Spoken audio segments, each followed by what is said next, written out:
Good evening, everyone. Welcome to tonight's City Council regular meeting for Monday, February 6th. We have two two study session items for tonight. Kicking us off is Finance Director Jackie Loh here to review the November monthly financial report. Good evening, Director Loh. Good evening, Mayor and Council. I'm going to review the November financial statements with you tonight.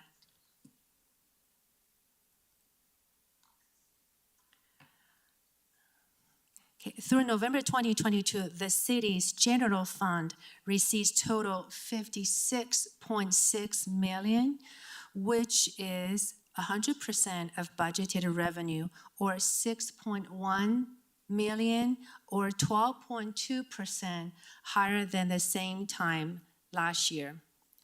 As per Council's request, we subtracted one-time revenue from this presentation.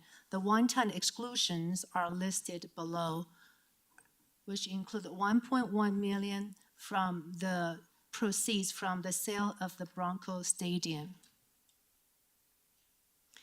This shows the top 11 sales tax resources. There are 11. You can see we broke down the top 11 revenue sources by categories. We also compare the 2022 receipts to the 2021 receipts.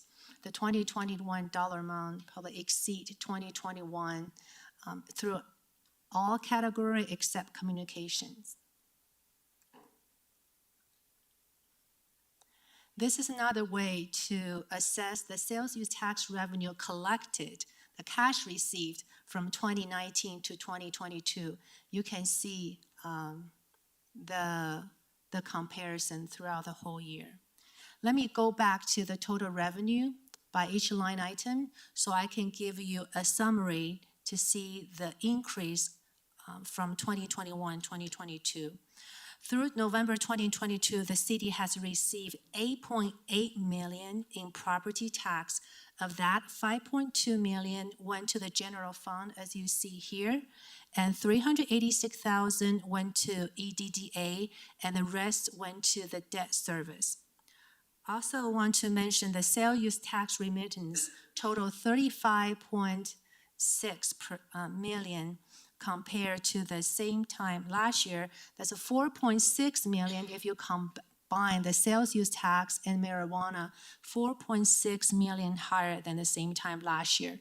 This total includes tax audit and a volunteer disclosure from the internet sellers. Those amounts to $500,000. Regarding to the marijuana sales, you can see there's decrease by $306,000. We read an article from Night News in November. The title reads as such: Colorado marijuana industry experiencing largest downturn that we have ever seen. The reason largely due to supply and demand. So the medical market in Colorado is down about 47% statewide, and recreational market is down about 20%. So the actual for marijuana sales are consistent with the state trends. And I also want to bring to your attention, I want to mention in November, we remit DDA tax increment financing TIF of $293,000 to DDA in November. And EDDA also paid down the $150,000 loan in December.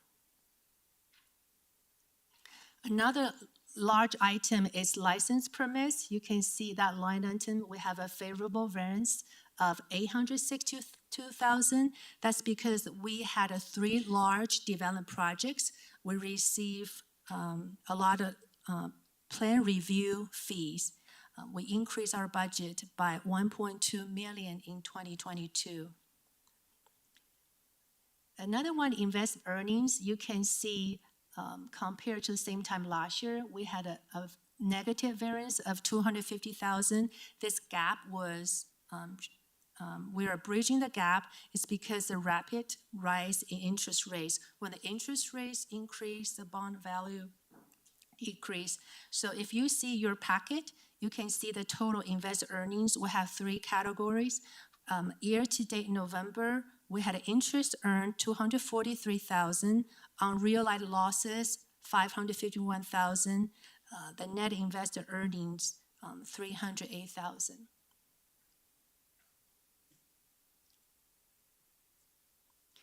So this is accumulated change in sales use tax collected from 2018 to 2022. You can see we have collected $9.1 million from sales use taxes in the past 5 years accumulatively. This is the city sales tax area map. You can see the new business opened year to date and closes. And remember, Area 7, that include remote sellers outside the city's jurisdictions. And this is a year-to-date sales use collection by area. You can see there's refunds. In 2021, we refunded $169,000. 2022, at the end of November, we refunded $122,000. Let's take a look at operating expenditures. Let's review operating expenditures by each department. So you can see outstanding operating expenditures year to date are $49.8 million, or 83.8% of budgeted expenditures. The total operating expenditures year to date are $1.9 million, or $4.1 million higher than the same time last year. Yeah, we exclude the one-time expenditures in the presentation. This is another way to review operating expenditures by categories, not by department. We'll have 5 major categories: personnel, commodities, contractual services, capital, and debt service. You can see personnel compared to same time last year, we had an increase of $1 million. That's largely due to 3.5% salary increase for the 2 bargaining units and for the rest of the city staff. And also the year-to-date actuals include salary adjustments and promotions for various positions. And another major variances are contractual services. These are largely due to inflation and also outsourced services. You are going to review a few contracts tonight due to inflation. This is an operating surplus compared to same time last year. At the end of November year to date, we had operating surplus $6.7 million compared to the same time last year, $2.5. Remember, this excludes the one-time revenue and expenditure.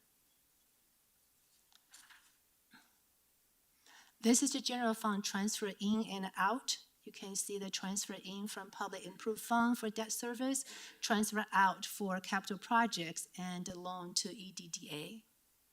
So the net transfer out is $412,000. This is a summary of one-time adjustments compared to 2021. Our definition one-time is a one-time revenue or expenditures that are outside our normal business operations, just like we're not in the business to pay off the debt or will receive the refund from the sale of Bronco Stadium. So this is summary. This is the general fund balance composition. The last column, you will see the year to date. The ending fund balance at the end of November is $23.2 million. Of that, we include net change in fund balance, $6.2 million. That fund balance includes one-time revenue expenditures. So what does that $23.2 million consist of? Of that, we have $1.8 million restricted by Tabor, $95,000 committed by council as a result of a long-term assets reserve. Also, the ARPA funding, we still have $404,000 in general fund, but we still have over $4 million in different funds like water, sewer, stormwater. But general fund, we still need to spend down $404,000. Of that, probably $325,000 is related to the homeless effort. I'll also include the $1.1 million received from the proceeds from the sale of Bronco Stadium. That's part of our fund balance composition. If we subtract 16.7 of estimated revenue, our unrestricted reserve is about 9.9 million. Unassigned fund balance close to 9.8 million. As we spend down the proceeds from the sale of Bronco, because council approved of 1.1 million, we are going to use 618,000 for the youth-related activities for Parks and Rec. As we spend down the money in 2023, you are going to see this restricted amount going down. At the end of 2023, it will be probably 483,000. Okay, this concludes my presentation for tonight. Do you have any questions? Thank you very much, Director Loh, for the presentation. Mayor Pro Tem. Our amended budget calls for $59.5 million in spending, and as of November 2022, we're nearly $10 million under that. What accounts for that size of a difference? What are we not buying that we budgeted for? Remember the amended budget include 2.8 million for COP pay down, but for the actual only include one time, because as council's request, we need to back out one time spending. So we were scheduled to pay down 1.4 million in 2022 and 1.4 million in 2023, but we decided to pay down the 2023 portion in 2022. But so if you add a 1.4 million back to the actual, the difference will be smaller. Why wouldn't we take that from both sides of the column, both the amended budget and the November 2022 figure? Because for budget supplemental, we just have to include all the appropriations in the budget, but for the expenditures, as council requests, we have to subtract the one time. That's why we have this one page to reconcile all the one time. Okay. Yeah. But we're still tracking well below what we budgeted on our expenses. Correct. That's why we're going to submit a budget supplemental as 2020 year end. Before we present the budget supplemental for year end to council, we're going to do an internal calculation how much unused funding each department is returning to the city. That would be helpful for me, because I'd be interested in knowing what specifically we budgeted for that we didn't buy. Correct. And why. Correct. Thank you. Member Noonekamp. Thank you, Mayor. Thank you for the presentation. I just want to second Mayor Pro Tem Ward's request. I think that data is really helpful for us. We obviously want to be budgeting as close to the city's needs and our opportunities as we can. And as I know this is we're looking at November of 2022, as we get close to closing out 2022, looking at that unassigned fund balance, do we already have a plan or a study session planned for how we want to address that fund balance for the capital needs that we have in our city? Or is that something that you're waiting for council? I know we've talked about some policies around that in the past. Can you give us an update on where that workflow's at? Yeah. The finance team just had a conversation with city manager's office about first the definition one time. As we described here, the definition of one time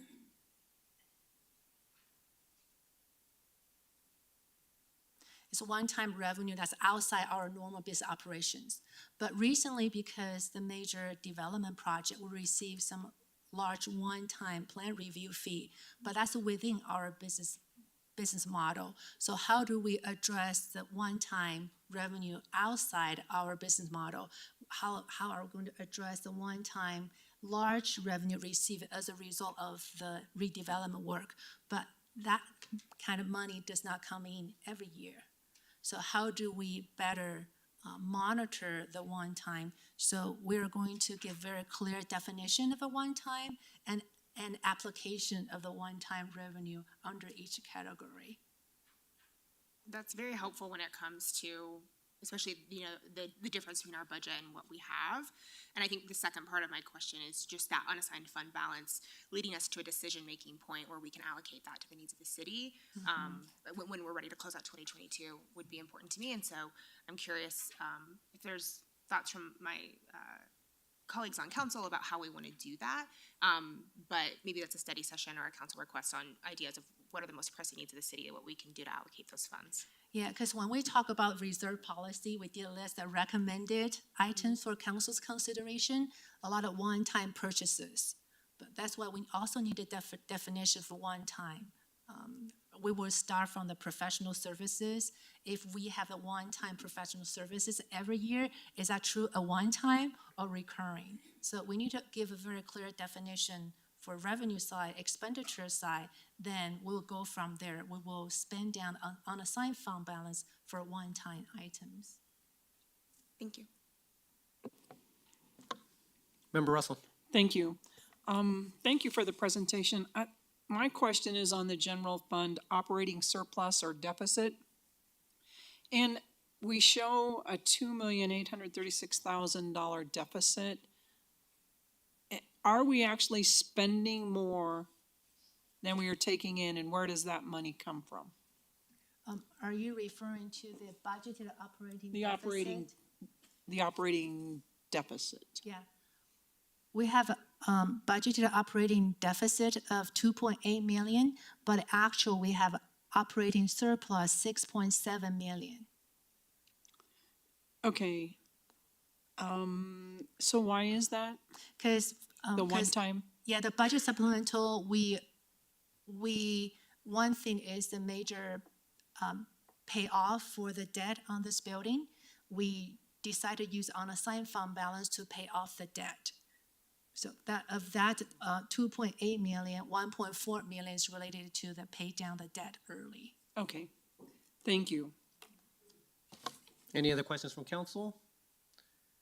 Seeing none, Director Loh, thank you very much for the presentation. Thank you.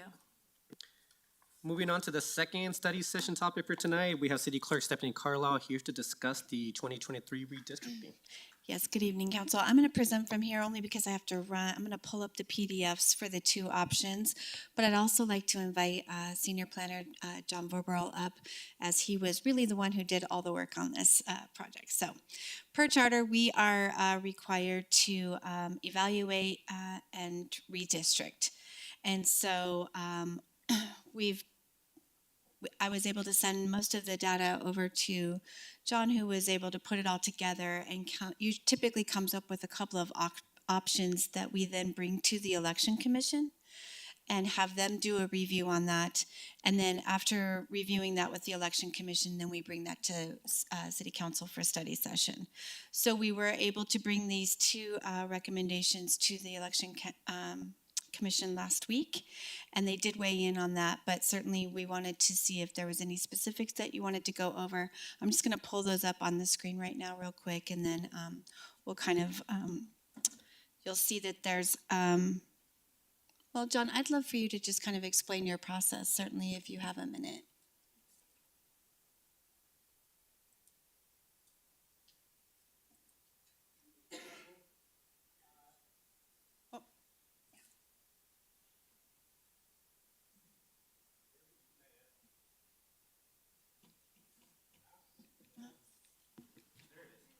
Hello? Okay, thank you. So as there's a number of different criteria that we must use to do redistricting. The first two are written in law. The first is the state's constitutional requirement to that districts cannot vary by any more than 5%. And then the city's charter says that the districts of the populations of registered voters cannot vary by more than 15%. Now, I've been made aware of by Stephanie that there is a charter question coming up on the ballot that would change that 15% voter registration requirement variation to match the constitutional measurement of 5%. And so that's going to make things a little bit harder to do in the future, but we thought that the best option, since this is going on the ballot, that we should try to meet that as well, and we were able to do that. The process also, just a few more things, we don't want to redistrict anybody out of their district. We want all the incumbents to be able to run again. if they choose to. And then the other factor, another factor is we try not to split precincts because it makes more work for the county and for city staff as well. And then the final thing that we also have been directed to by council in the recent past was that we want to have communities of interest, the compact communities of interest. And so we've kind of relaxed that splitting of the precincts principle a little bit in order to get more compact districts, particularly the balance between 1 and 2, trying to get 1 as far west as possible and District 2 as far east as possible. So the process starts with, I just take the numbers that I get new registration data from the county, and I take the new census data numbers, and I take our existing districts and see how those numbers come out. And unfortunately, the new numbers weren't quite meeting the 5% thresholds between the highest and lowest. So something had to give. And so the first thing to do was to look at District 3, which was the lowest number that we had in terms of population registered voters. And so there is a split between District 1 and District 3 with Precinct 115. So I just simply moved District 3 to include the entirety of District 115, Precinct 115 to Hampton Avenue, and reran the numbers, and it worked. It met the 5% thresholds on population and voter registration. Now, the one caveat with that is that there's this, now that you see there's this kind of little finger that District 1 does down to Bell Cherry Hills Apartments. They're in Precinct 117. And so I thought, well, okay, we always want to see if we can have another option for council to consider as well. So I played a little bit more with what we've had.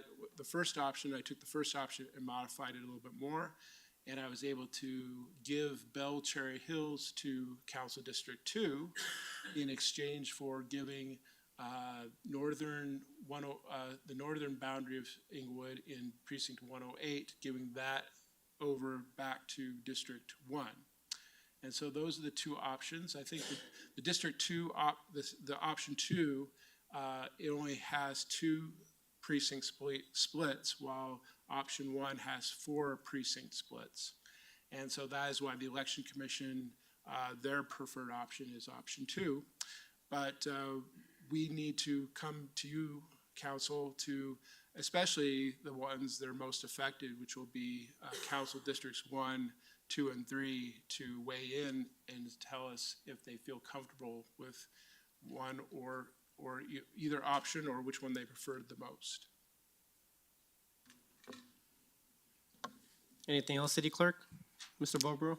Nothing else. We'd like to just answer any questions that you may have in regards to the 2 options or the process. We'll start off with Member Noonan-Camp and then Member Anderson. Thank you for that explanation. Can you share a little more about the desire to not split precincts? You said it adds more work to you and to the county. Can you characterize what that work looks like and what we're trying to avoid here? So you have to go through the voter registration list for a precinct that's being split and go through that whole list and make sure that you have every name that belongs on one side of that line, and then also designate the other group on the other side of the line. So it's not an impossible task, but it is a little bit more work, and the county, that they will tell you that they prefer it to be everyone in one precinct or another, but they certainly have been running these elections in the recent couple different cycles like this with precinct splits.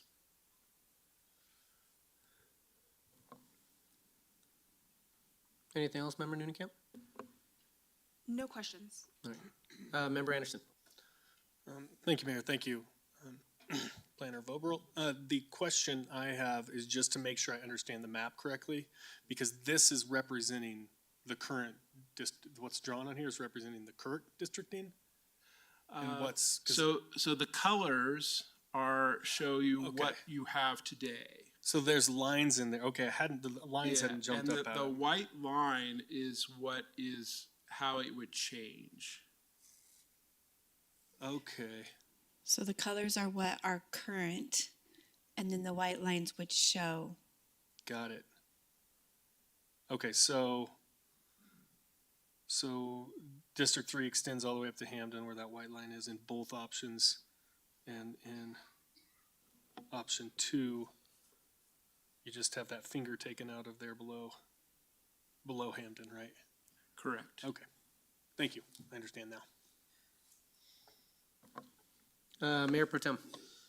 I just wanted to note, based on my experience working in the elections division at the Secretary of State's office, when you have a precinct split, you actually need to have a different ballot style for each split of the precinct.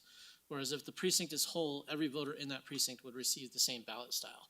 So what we would require of the county if we split our precincts is to actually generate more different types of ballots for the same precinct where that would otherwise not be required.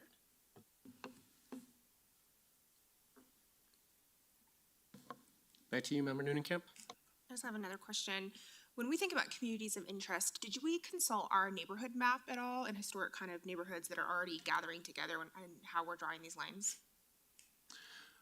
So this is more historical with our consultations with council in the past. And based on what we would hear from council about how they would want to proceed and how they would like these to be drawn. Just an anecdote, when I first did this, at that time, Council District 1 and Council District 2 spanned all the way across from the west, from Santa Fe all the way to University. Both of them did. And they really were they were asking me to say, could we try to get more of our district on one side of Broadway and on the other side of Broadway? And so that's kind of where it came from. It came from the council members that were in office at the time. So for clarity, we didn't layer this with our neighborhood map at all in these No. lines? Okay, thank you. Correct, yeah. Any other questions from council? Member Woodward? Yeah, just a simple question here. On option 2, I'm looking at what I'll call the brown color of District 1 at what appears to be Hampton. Right there. Is that precinct 117 all along there? Precinct 117 ends at Broadway, so it stretches from Broadway in the west to, I believe, Downing on the east. And then from the west of there is precinct 115. So Okay. there's a Broadway split with all the precincts. Okay, thank you. Any other questions from council? So I guess just one question for me, Mr. Valbro. It looks like option 1 is more current state then, kind of how I'm reading it. And I guess I'm reading it in terms of District 1, since that's what I'm familiar with. Am I understanding that correctly? Yes. For I the most believe part, except for 115.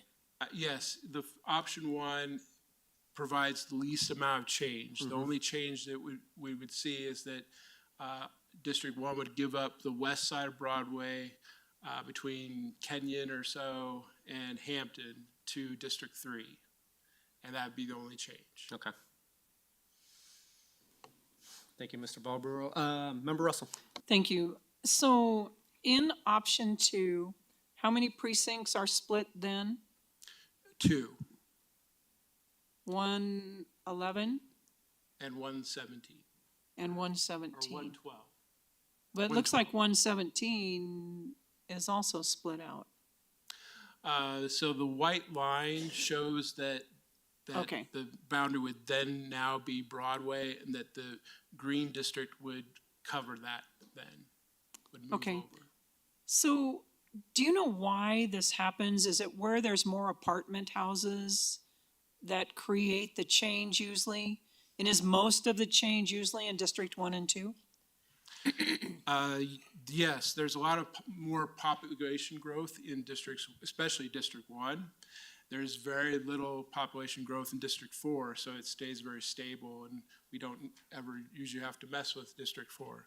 But yes, it has a lot to do with that. It also There's been a change over time in voter registration. In past cycles, I noticed that there's a significant difference between the percentage of a population that's registered to vote that lived east of Broadway versus west of Broadway. But that has recently kind of evened out a little bit more. And so, yes, over time, these things kind of change a little bit. And we do see the changes in the population where we would normally think of where the growth is occurring, where all those new apartment buildings are going, or we have new townhome development in Northwest Englewood as well. Okay, thank you. Any other questions from council? If not, anybody ready to weigh in regarding option 1 and option 2? Mayor Pro Tem? Noting that this doesn't really affect me from a political standpoint, I am strongly supportive of option 2. That is what the Elections Commission recommended, and it requires the fewest precinct splits, which actually makes it a lot cleaner from both a county and a city standpoint. So option 2 is where I would like to go. Thank you, Mayor Pro Tem. Member Woodward? I would agree with Mayor Pro Tem. I am in favor of option 2 also. Member Anderson? Option 2, and I do want to say both options have District 3, which is my district now, going up to Hampden, which makes a lot of sense to me to when it's possible to have a boundary at Hampden North and South, since there's such, there are some significant changes that happen to people south of Hampden. So I like the fact that District 3 will pick up that extra area. It just makes sense for District 3 to have that more contiguous area. But option 2 does make the most sense, especially since we're removing that little portion that's bopping down for District 1 below Hampden. I don't think that makes a lot of sense. So, thank you. Thank you, Member Anderson. Member Newnenkamp?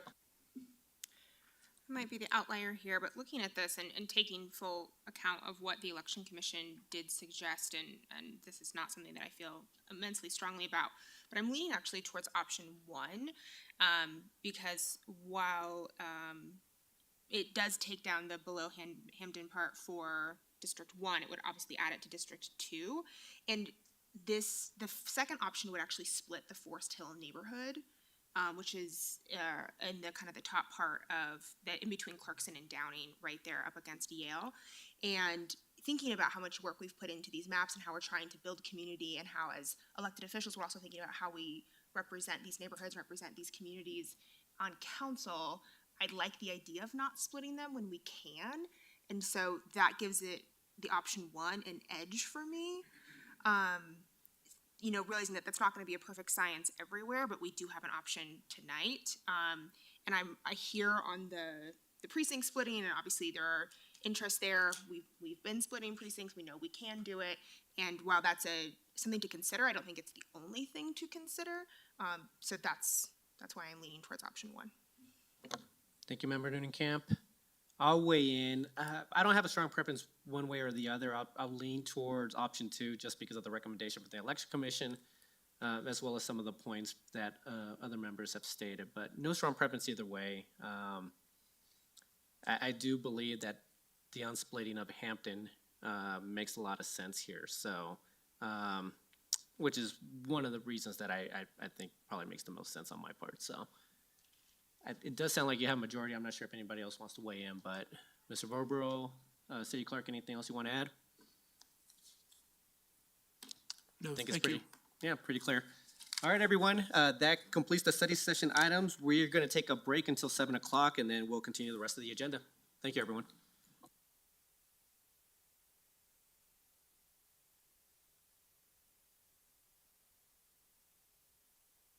Oh, and if anybody needs to use the restroom, the MOA bathrooms are available if you like, so.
All right, good evening, everyone. Let's go ahead and kick off the meeting. I call this meeting to order. And if you're able to do so, if you're able to stand for the Pledge of Allegiance.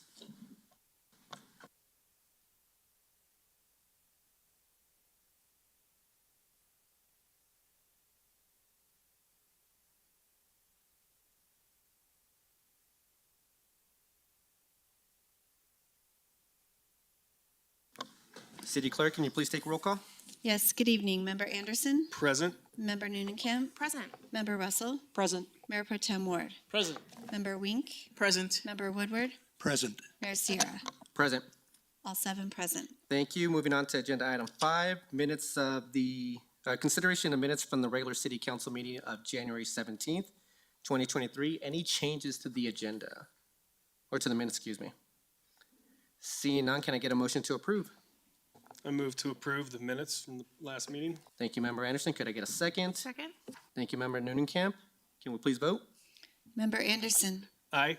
Member Noonenkamp, Aye. Member Russell, Aye. Mayor Pro Tem Ward, Aye. Member Wink, Aye. Member Woodward, Aye. Mayor Sierra. Aye. Let the record show 7 ayes. Thank you. Moving on to 5B, minutes for the special city council meeting from January 23rd. Any changes?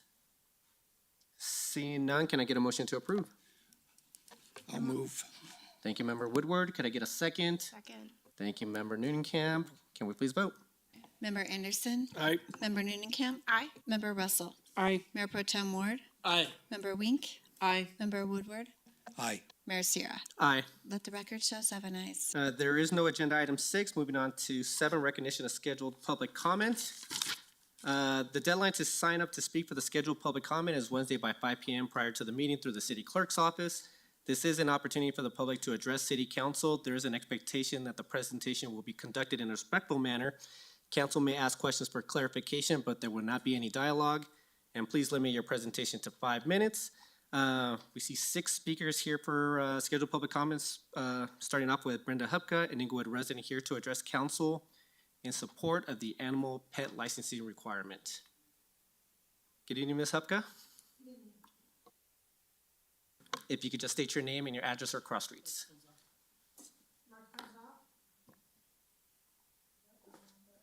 Might be a middle button. No, it'll turn green. There it is. Wait, did I get it? You got it. Okay, Brenda Hupka. Address is Fox and Jefferson Streets. In regards to the last study session where you learned about the status of Englewood off-leash parks, we got a pretty good report, didn't we? Huh? Everything seems to be going very smooth. And with that, they also suggested a registration program. And that was something that has been tossed around for a number of years, and particularly with the committee that met, was we don't want to be a burden to the parks and we want to contribute. And this is a great way to also help the cost of Denver users using the parks. And as we know, there are more Denver users using Canine Corral than there actually are Englewood residents. And then council sounds like they're very much on board to doing that for just dog park users. The thing that I think that might have been lost on council was that this program is only affordable or available if we get a certain percentage of the dog owners to participate, or pet owners, as it were. And really among those numbers, say if we were to ask all dog or pet owners to register, we really just need 10% compliance of that. But we would have to mandate everyone to participate. There are a lot of benefits with that. I know you heard about them. But you know, the off-leash parks, I think, are a draw, and they're only going to get busier as we're building some apartments in the area just south of town. And really what this does too is it, you know, we had a number of people, gosh, I'm not speaking well tonight. A number of residents that were not just dog owners responded to that Pulco survey, and they are people who would be very interested in having pets that are roaming freely to be registered. If they're registered as well, instead of the pound taking them directly to our shelter, city shelter, and then the owner having to incur a $120 fine, code enforcement's able to hold them because they'll know who the owner is with this. Basically, it's software. It's an online kiosk. Denver already has a similar thing. They use a similar company called Pet Data. But this company will you can do everything online, or you can go in there and register your pet. It's thought that dogs will probably be $25 a year. Maybe we can do cats for $10 a year. And if your pet is lost, then an alert can go out to other pet owners and anybody else who signs up for this online database. Also, if you found a pet or you saw a pet walking down the street on Broadway, this is a better alert than Nextdoor. Nextdoor only sends updates every couple days, maybe 2 hours, where you have to be on the actual app to see if your pet has been found. We've lost pets. We have, and it was unnecessary. Also, we have people who are letting their pets roam around, and maybe a neighbor's not very happy with that. So this kind of thing, mandating it all, just like Denver does, would be good for all the citizens, not just dog and pet owners. So I want you to consider maybe just even trying it for a year. We don't have to stick with it if everybody hates it. But keep in mind, Denver would be asked to pay $50 a month. And on my little online survey on the Facebook page for Englewood Unleashed, I noticed a Denver owner said that, oh, gee, I'd have to have another tag because he already has a tag with Denver, because they require this, whether you use dog parks or not. I don't see why Denver can't just, or Englewood can do the same thing and try that for a while. Thank you. Thank you, Ms. Hupka. Any questions for Ms. Hupka?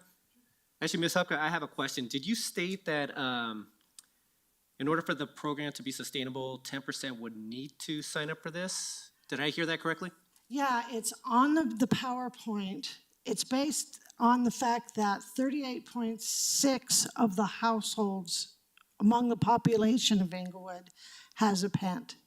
If we can get 10% of that, it doesn't cost us anything, except for, per person charge. I got that. Thank you, Ms. Hupka. Any other questions? Seeing none, thank you very much for your time tonight, Ms. Hupka. Up next Mayor, is Ms. Mayor, Jan really Brown. quickly, we're trying to get her online, so if we could do one other and then come back to her. Sounds good. I'll Okay, keep checking thank in you. with you. Moving on to Mr. Rick Emmelhines, an Englewood resident here to address council regarding the proposed zoning changes within R1. You've been here a couple times. I think I got it now. Thank you, Mr. Emmelhines.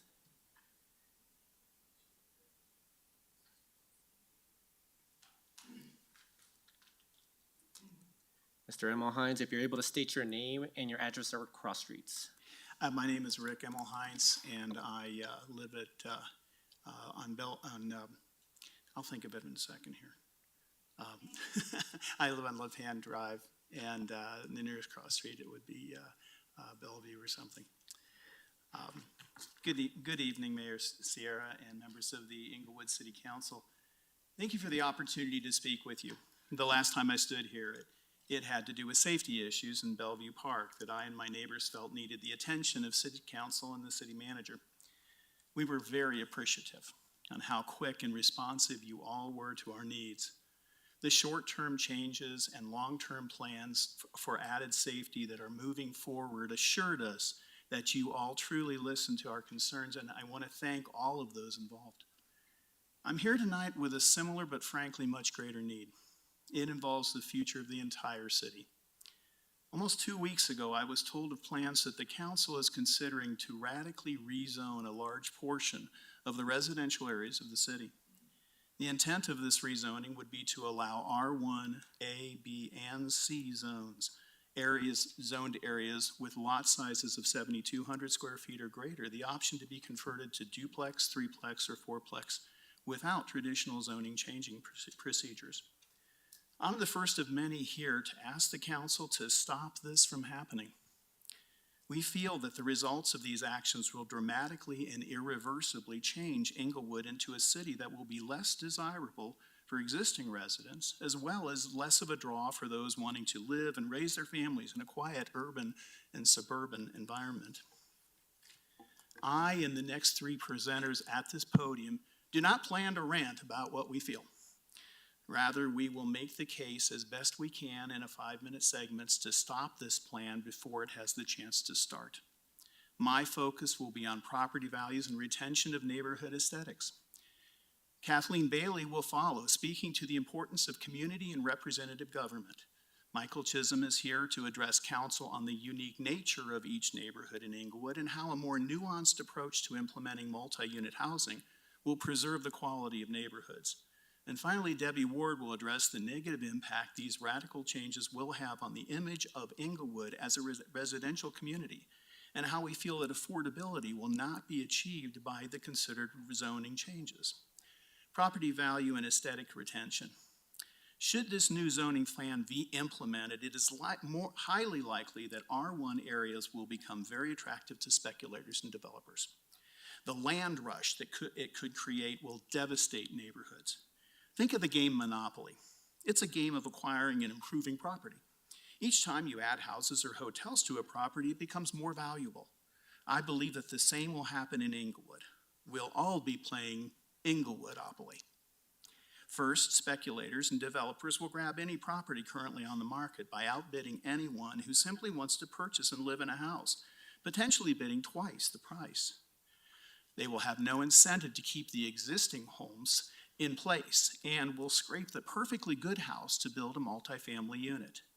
Second, once they've exhausted the existing stock of homes on the market, nothing will stop them from pestering, persuading, and prodding existing homeowners to sell. Many homeowners will be tempted. The money will be very good, could get them out of debt. They could retire, fund college. Pretty sweet Faustian bargain. Trade their beautiful home for some sense of security. Third, once these developers get a toehold in the neighborhood, there's nothing to stop them from buying lot after lot, completely transforming the feel and original purpose of the neighborhood. Fourth, owners who originally bought there for that great Englewood neighborhood feeling will see the writing on the wall and eventually sell themselves, not wanting to be the last to leave. If this is the intent of council, to change Englewood from a diverse mix of urban and suburban living to a full-on urban corridor, you will have succeeded. Decades and decades of quiet living will be gone. The aesthetic beauty of Englewood will be sacrificed also. Quaint 30s and 40s bungalows, 50s ranches, and mid-mods will give way to the same drab, slab-sided boxes that we've seen replace empty lots elsewhere in the metro area. Those great old trees that give neighborhoods character probably won't survive the scrape. Entire blocks may be denuded of mature landscape. Birds and animals that call trees their homes, they'll go with the trees. The city of trees, well, you can visualize it. The question I'd like to ask, and I'd like answered is, who asked you to change our neighborhood? Your neighborhood. What citizen among whom you represent came up to you and demanded high-density housing on single-family lots? I know I was never asked. I didn't even know about this until 2 weeks ago, and I attended Code Next citizen meetings. If you can find the guy that suggested this, I'd really like to speak with him. My guess is he looks a little like that guy with the top hat and walking stick and monocle on the cover of a Monopoly box. Don't open the door, not even a crack to start. It will never close again. Thank you very much for your time. I'm open to questions, and if none, we'll pass it on. Thank you, Mr. Emmelhines. Any questions for Mr. Emmelhines? Seeing none, thank you very much for your time tonight. Up next is Miss actually, are we going to go with Kathleen or? We do have Jan Brown on the line. Okay, perfect. So we'll go back to Miss Jan Brown, an Englewood resident here to address council virtually. And just as an FYI, Member Woodward will be giving a response to public comment tonight. Ms. Brown, can you hear me? I can. Can you hear me? I can hear you, Ms. Brown. If you could just state your name and your address or cross streets. Okay, my name is Janice Brown, and I live at Elodie and Lehigh. Good evening, City Council. I attended a meeting on January 12th held by Adam Berry, Senior Program Manager for Colorado Energy. He talked about building codes, specifically regarding HB 22-1362, the building greenhouse gas emissions legislation passed last session. They will be recommending the adoption of 2021 International Energy Conservation Codes after July 1st, 2023. The solar and electrical codes will be published by June 1st, 2023. There are grant funds available, $1 million for the building industry, $2 million for municipalities after July 1st. Any municipality that passes building codes prior to July 1st will not be eligible to apply for grants. I attended another meeting of the Colorado Energy Codes on February 1st. I sent Adam Berry an email asking what would motivate Englewood to adopt building codes prior to July 1st. I will let you read his response, as I do not have enough time here today. I wonder if Englewood staff and city council are not interested in grant money. I wonder if Englewood staff is trying to delay part of the IECC recommendations by passing the building codes prior to July 1st, 2023. It might be more expensive to do those things, those codes later. So I'm just pointing that out, and I'm wanting to know what the decision making was behind that. My next topic is about the library. I do not know whose idea it was to test for methamphetamines, nor where the funds came from for the testing and remediation. But as a retired nurse, I am extremely grateful Englewood did this. The health and safety of our community is the #1 priority, and my husband is almost a daily library supporter. I have women friends who have toddlers and young preschool children who have taken their children to the Littleton libraries because they like their programs better and the environment much better. Once you get the staffing improved, you might want to look at the issue so that our moms aren't driving to Bemis or Coval libraries for their child's library time. Thank you for the opportunity to give public comment. Thank you, Ms. Brown, for your comments tonight. Any questions for Ms. Brown? Seeing none, Ms. Brown, thank you very much for making time for us tonight. Moving on to the next speaker is Ms. Kathleen Bailey, an Englewood resident, here to address council regarding the proposed zoning changes. Good evening, Ms. Bailey. If you could state your name and your address or cross streets. Can you hear me? Kathleen Bailey, Jason and Union.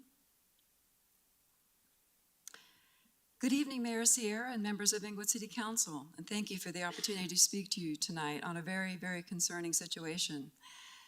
What is community and why is community so important? I am here tonight with community, and that brings me great comfort. Strong neighborhood communities are critical because they are an important source of social connection and a sense of belonging, both of which are essential to enjoying a fulfilling life. We, the Englewood citizens, have a small 6-mile radius, diverse city that actually includes old-fashioned, lovely community neighborhoods, as well as an urban center where we currently stand in this historic stately building. This small town feel is what attracted most of us to live here and what also attracts new families to raise their children here. And there is a peace and joy in knowing that. And we have a city council representative government. But what is representative government? I was here in the city council chamber a few years ago in support of the homeowners living in MUR3 and R1C zones when the first severe Title 16 amendments were implemented. My heart broke to pieces just listening to the pleas and tears of desperate, heartbroken, exhausted, longtime Englewood citizens who felt helpless against the decisions made by that city council at that time. They pleaded for those changes to be stopped, but to absolutely no avail. Those citizens diligently and regularly came before City Council and diligently participated in public hearings, but did not feel that they were heard.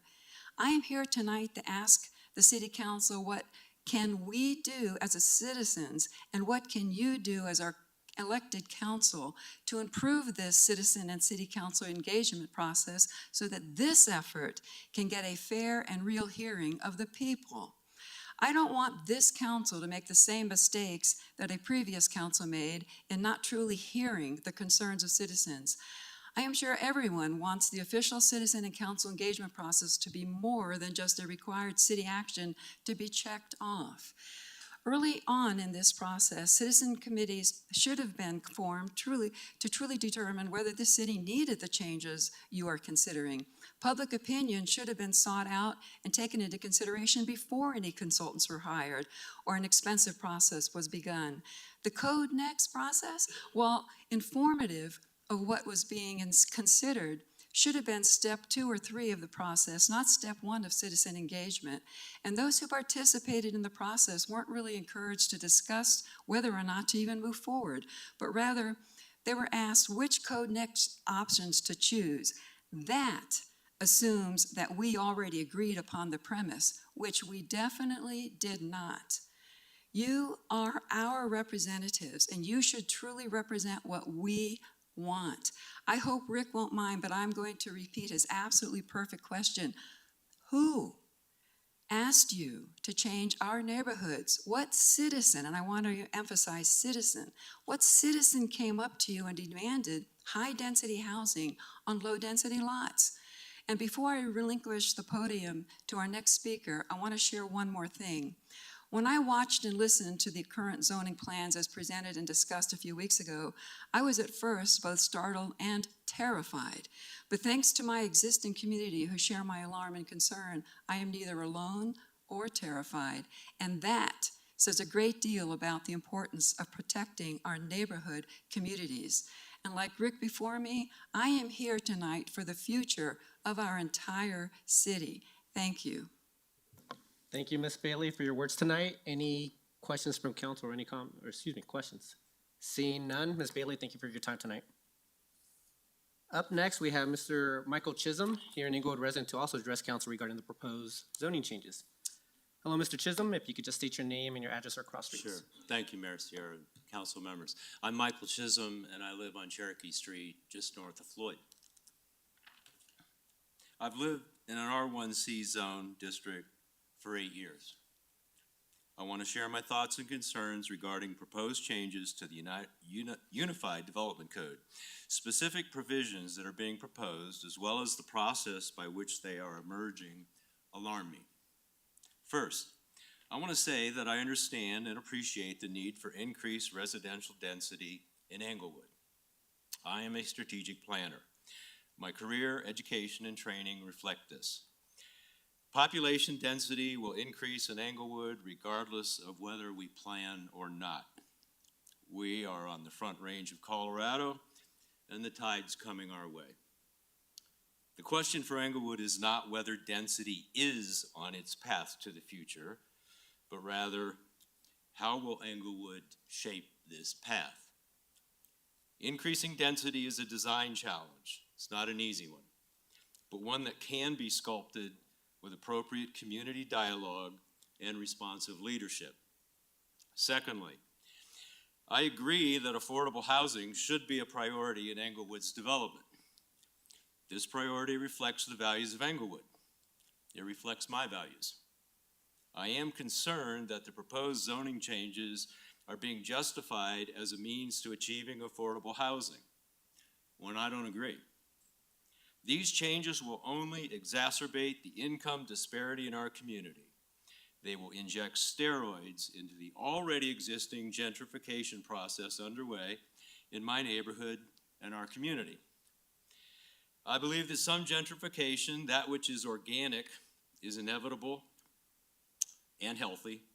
I fear that these changes will alter the real estate market, providing incentives and advantages primarily to those with access to big capital to jump on Englewood's new bandwagon. Other concerns of mine include I am concerned about the elimination of a process constraint that are currently in place to offer citizen influence on what gets built in their neighborhood. I'm concerned about the opening up of a fast-track approach for 2 to 4 unit structures on corner lots in all residential neighborhoods, an approach that treats all neighborhoods the same and has no throttle control. The removal of neighborhood influence in determining the design and scale of new residential buildings. For example, what do they look like? How many of those buildings? One enough? Two too many? Who gets to decide? I'm also concerned about the impact of higher density on city infrastructure. I don't think it's being addressed. Parking, sewer, water, and pedestrian safety must be factored into planning assumptions, along with their associated costs. As an aside, I have pointed out the need for a crosswalk on Cherokee and Floyd for the last 4 years. It's an accident waiting to happen. There are more baby carriages going down Cherokee today than there were 4 years ago. There's no response yet. Must not be affordable. In conclusion, here are some other thoughts that I'd like to offer. Homeowners choose to buy their homes in no small part because of the character of the neighborhood in which they reside. I live in District 1 for a reason. I like the urban feel of it. I like being able to walk to the post office, the grocery store, and the coffee shop.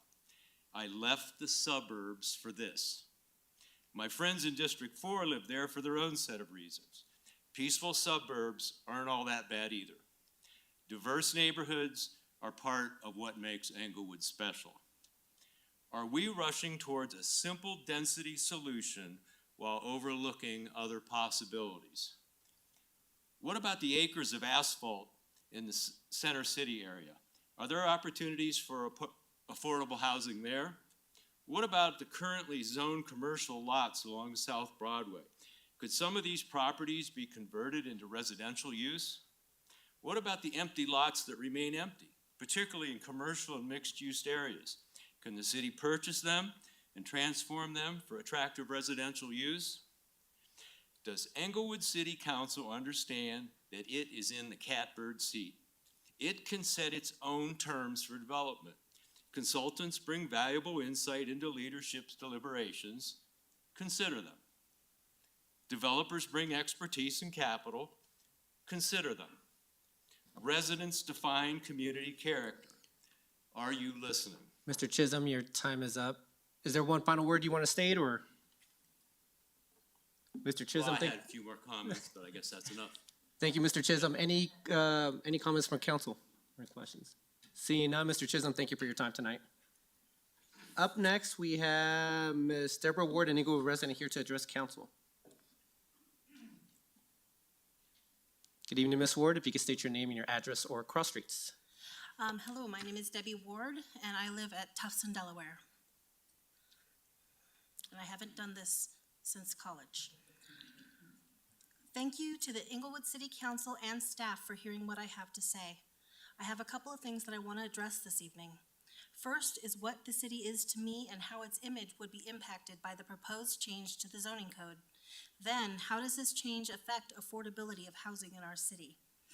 First of all, a negative impact to our city's image. In the past, Englewood's image has been that it was slightly ghetto and that people would move out of Englewood as soon as they could afford to go. The image was that it was no place to raise a family. I'll admit, when I first moved to Englewood, it was because this was where I could afford to live. But when I moved back to Englewood, it's because this is a city that I wanted to live in. So what makes Englewood desirable to the people living here now? Why do they move here? I personally know Englewood as a small, working-class, neighborhood-focused city. I know it as a great place to have a family in a real dog town. I know it as a place where I live comfortably along with the other working-class people who are my neighbors, a place we can share values. When I think of what is special to me about Englewood, I see people walking their kids to school and walking their dogs around the neighborhood. I see people moving to Englewood to have and raise their families, to be near their loved ones, and to make friends. It is a small town in the middle of large cities. Englewood is a community where the ability for an individual to make a difference is common, and a person is not just a faceless member of a big city. It's small enough that even I can be aware of what's going on in Englewood city government and truly know who the city leaders are. It is a place where I can be at home, but still not be on top of my neighbors. The image I have of Englewood is that of a city where people are moving into to raise their families, where multi-generational families move to be together. I want to keep the environment good for those families and other working class people to find homes, affordable homes. I don't want to see an increase in density change the whole face of our city. I value the progress we've already made in our city and its image. How is that image going to be affected by increasing the number of households? Just look around you. I see construction and congested streets everywhere I go. I don't want to see overcrowding become the next image of Englewood. Next, the myth of increased affordability.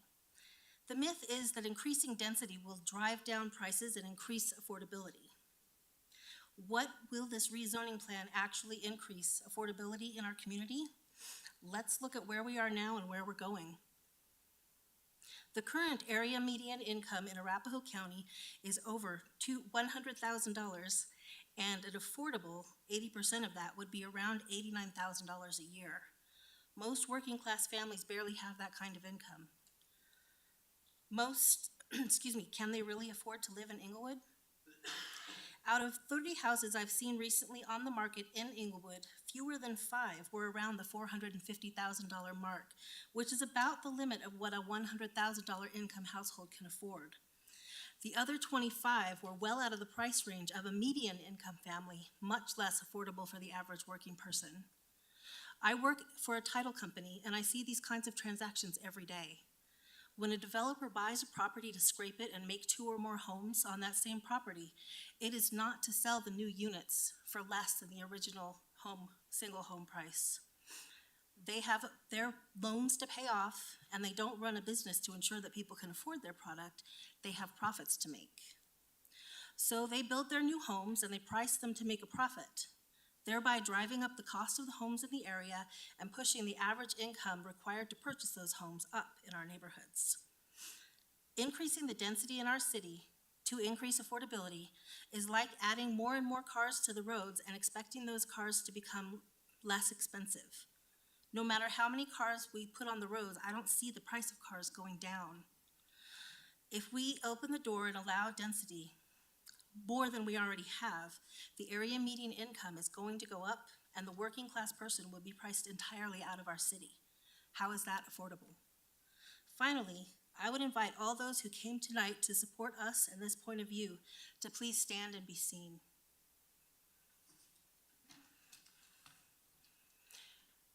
Thank you all for your time and consideration. Thank you very much for your time, Ms. Ward. Any questions for Ms. Ward from council?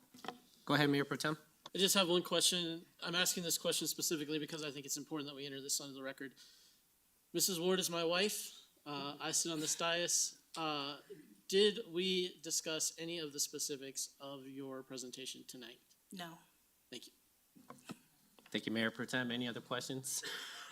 Seeing none, Ms. Ward, thank you very much for your time tonight. Great job. That now concludes scheduled public comment. We'll now move to unscheduled public comment. Same rules apply, but you're limited to 3 minutes. And I'll go down the list here one by one. First up is Ms. Belinda Porter, here to also speak about the R1 zoning, proposed zoning changes. Good evening, Ms. Porter. If you could just state your name and your address or cross streets. Good evening, Lapan and Shenango. Oh, Belinda, I'll put in there Belt Porter. I was raised in Englewood from the age of 2 and have lived in the same address by my parents' home for a total of over 40 years. That's why I ran for council, so that I could represent the people. I have alarming concerns for my community regarding R1 zoning issues. So therefore, I have the following questions. Are we talking about affordable or density? Who runs or directs this city? City manager, staff, council, consultants? Why not just leave the R1 laws alone for the community, its small town feel? If it isn't broken, why are we trying to fix it? We are not Denver. You may have not been on council in the past, as Kathleen Bailey has spoken. However, you are now, and I implore you to listen to your vote, me being one of them. Please do something for the people, not the money or developers, which is what it sounds like. $89,000 annual income is low income. This refers again to the 80% AMI, area medium income, which is the threshold of qualifying as low income. Really? In Englewood? Future planning.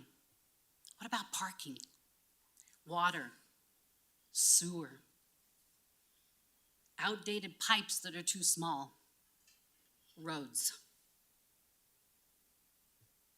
Does the government really have the right to get involved or have the authority to change our housing? Is your current staffing adequate? Responsibilities for significant building permits will go up, inspections, etc. Take another look at your staff.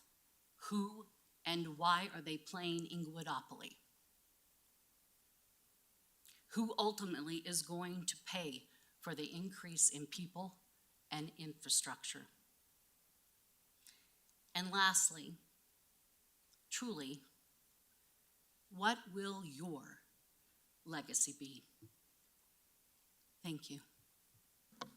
Thank you, Ms. Porter. Any questions for Ms. Porter tonight? Seeing none, thank you very much for your time tonight. Up next is Pam Peak, here to discuss housing.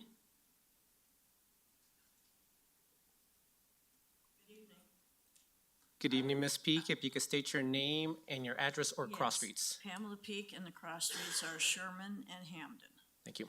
Okay, I would like to say that we need to start looking at this situation as these people have expressed it. We are becoming Denver very rapidly.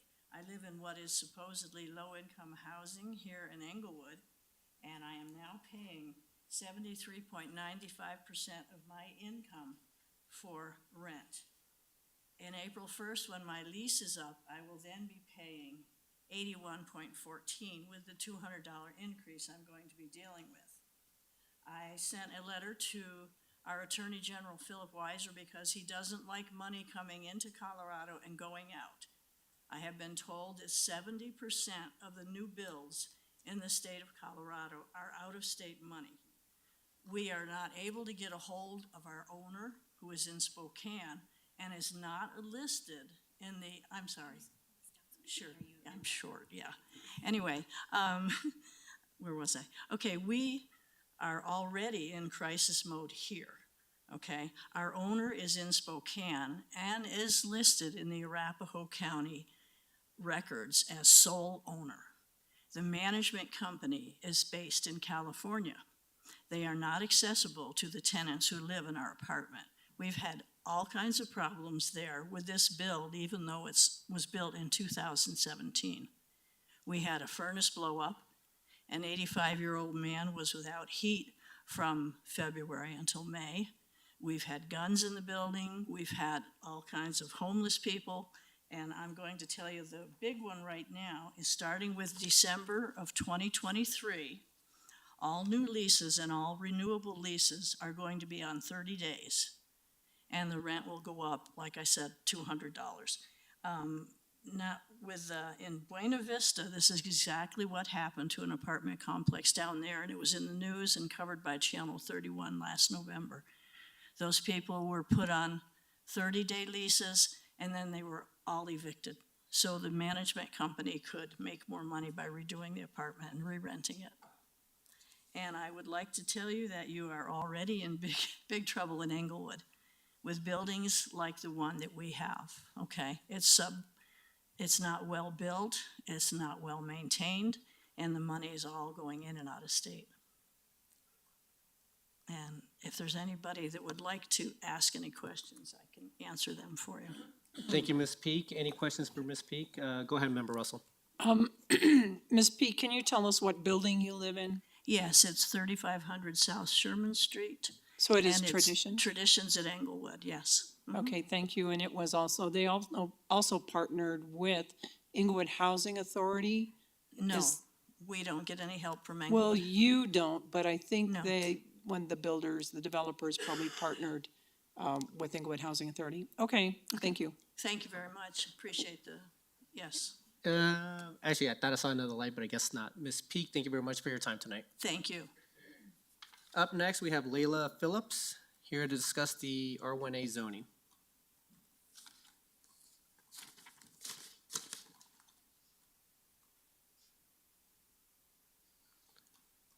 Good evening, Ms. Phillips. If you could state your name and your address or cross streets.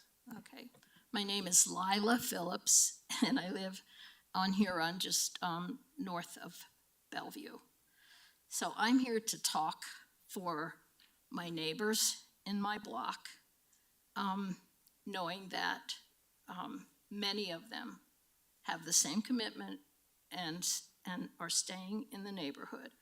I bought my house in 1995 with the idea that I would stay there till they hauled me out. And that's how my neighbors say it. We take care of each other. Two of my neighbors have chickens. We can have gardens because we all have nice large lots. But we don't have wooden fences because we're neighbors. So, except for one who had to put it there because of his dog.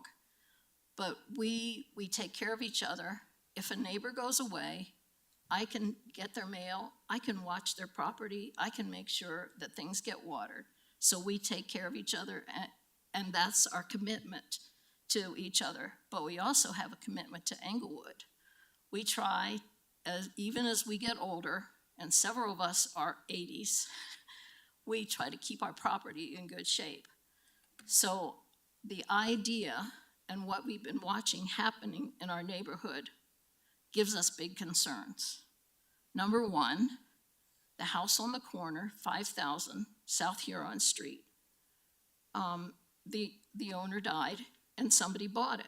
So what do? We go over there. I went over there and I'd introduced myself and I said, what do you plan to do with this? Oh, I'm gonna turn it into a rental. Oh, okay, that doesn't make me happy. But then we find out, no, there's no notice there, but suddenly it becomes a duplex and it's in an R1A. And there were rumors about it. And then we found out the guy rents it, the owner rents it, and there is no door separating the upper and the lower level. So we went through that. So part of my concerns about the way things are right now, things are slipping in, and we have no notice to even give our voice to what happened on that house on the corner. That house across the street from us sold. But the sad part was a young couple ended up buying it, but they had to pay $250,000 more because somebody decided to go in there and rip out all the 1950s doors and everything and turn it into another house. So they ended up paying over $600,000 for a house that they could have had for $400,000. That's a concern because we love having a younger couple there, but they had no opportunity to buy. My third concern. Ms. Phillips, I'm sorry, your time is up tonight. Okay. So any questions for members of council? Go ahead, Mayor Pro Tem. I'm curious about this case you mentioned, 5000 South Huron. You said they converted it to a duplex, but there's no separation between the floors. Did you have some contact with the city on that matter? There is now. When the inspector finally came, he made them put a door in. Okay, so they're renting the basement to one group of people and the upper It's an floor? A and a B now. It's listed on Zillow for a rental. So, I Okay. mean, you can verify it. Okay. I think I'd like to enter a council request as to whether that's a permissible use at that. Actually, can we wait until the public response? Sure. Thank you, Mayor Pro Tem. Anyone else? Seeing none, Ms. Phillips, thank you very much for your time tonight. Up next, we have Claudine Berger here to also discuss zoning.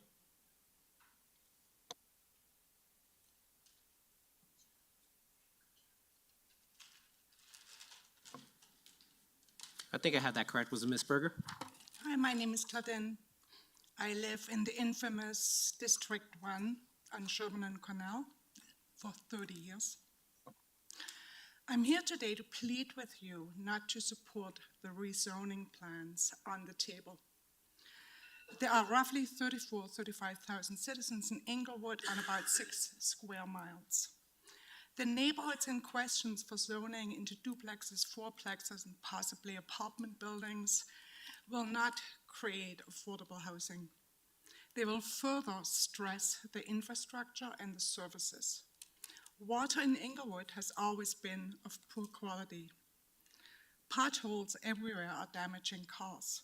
According to KKTB, and the Wall Street Journal, in April 22, the Colorado Bureau of Investigation, police response time is 20 minutes and up. As we now hold the dubious title of one of the crime capitals of the US, according to Politico and the Coalition of the Homeless, many of the unhoused are the ever-increasing supply of drugs, and it's therefore the supply that is ever further increasing with crime, shootings, and theft. There are no plans to remediate the drug use or help addicts, further straining police services. The housing you're planning to build will not be affordable. It will increase the housing, but not the affordability. Multi-million dollars made by builders will not be affordable, as duplexes right now sell for $800,000 and up. $980,000, the one next to me. Families who wish to add to their single-family homes cannot do so, as Englewood has an endless, insurmountable amount of regulations and fees. The issue at hand, high-density housing, is not in the best interest of citizens. We don't have the infrastructure now, nor do we have a secure, clean, long-term water supply. Developers and architects will win, not families, not Englewood, not the homeless for sure. None of those planning or building it live in these neighborhoods they're building. The only affordable housing are the homes you're planning to tear down at alarming rates, might I mention. Please, if you, the council, only wish to rubber stamp directives from staff behind the scenes, if members in front of us right now do not wish to work for or with the people, please resign. Thank you. Thank you, Ms. Berger, for your time tonight. Any questions from council? Seeing none, Ms. Berger, thank you for your time. Up next, we have Stephen Kelly here to talk about correcting communications.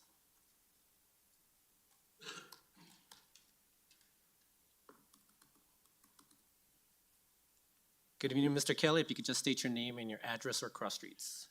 Good evening, Steve Kelly, Delaware and Radcliffe. Documents and the presentation on pet registration had some inaccuracies that I wanted to point out. One, the task force, which included 4 off-leash supporters in the last meeting, did not endorse a citywide pet registration. There was no vote. The subject was more akin to a hostage-taking situation. When the existence of a program is threatened, people will offer up anything to save it. This was like a proverbial bone thrown to keep the wolves at bay. It was no endorsement. Now, 2 years later, code enforcement wants to cash in on that bone. I read the documents and watched the presentation. This sounds like an easy opportunity for the city to target a group of park patrons and single them out for a mandatory fee, with the opportunity for easily assessing fines. I consider it discriminatory. Now, I must say, I was impressed and I'm thankful for Officer Lewis's accurate portrayal of off-leash patron behaviors and kindness and assistance, which happens on a regular basis at all the dog parks, off-leash parks. Thanks for your honesty. City Council, please remember Officer Lewis's words when considering the overall direction that Parks Department asked for regarding the off-leash program.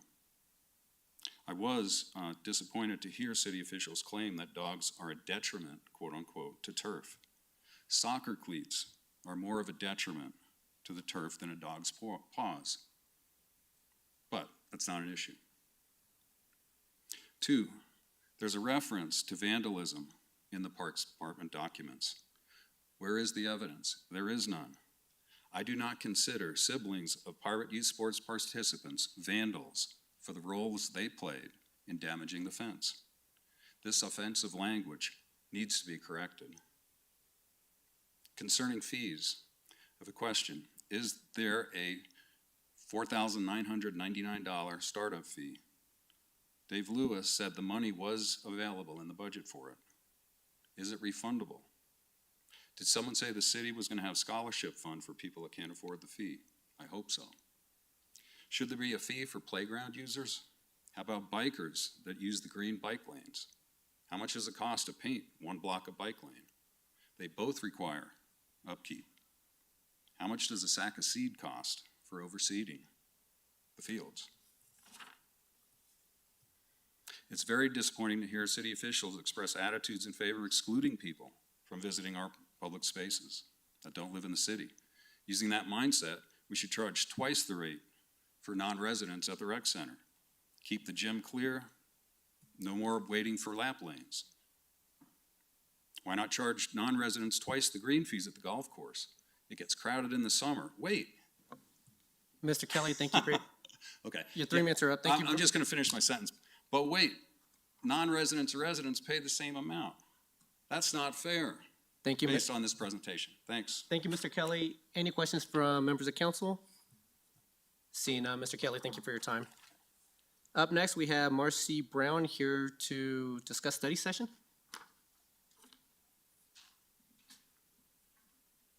Good evening, Ms. Brown. If you could just state your name and your address or cross streets. It's Marcy Brown on cross streets are Sherman and Cornell. Okay, well, some years ago, many citizens from District 1 came up here to beg and plead for you to stop developing in District 1. Nobody listened. So District 1 is, it's got apartment buildings, it has duplexes, triplexes, fourplexes, ADUs, PUDs, STRs, and any other acronym you want to mention. District 1 is horrible. There's no community, there's no characteristic of any neighborhoods, and the person who oversees District 1 has allowed that. And I find it quite ironic listening to that study session that that same person is pounding on the table for affordable housing when the duplexes in District 1 are going for $800,000 to $1 million. You've raised our property taxes because that raises our property taxes. You've raised our water bills. You've raised our sales tax. How do you expect anybody to afford Englewood after all you've done in District 1? I mean, it's just ironic that you're talking about affordability in Englewood. ADUs are not going to give affordability to anyone. Because if I were to build an ADU in my backyard, which I can, I'm not going to be saying, oh, you can rent for like $700. No, I'm going to get the full rent that they get up there on Logan on the ADUs. So this ADU thing is quite a pretext as far as I'm concerned. I think it's a pretext for allowing you to once again bring in more developers, putting more structures on less space.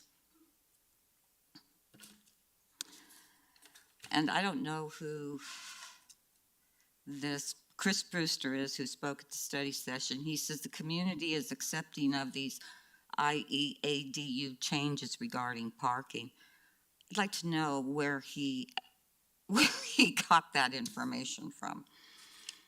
Also, if any of you are sitting on council and you benefit from any of these changes, you may vote on, whether it be that now you're able to build on your lot 2 ADUs instead of 1, or if you live on a corner lot, which one of you do, no matter how large your lot is, then you would need to recuse yourself from voting.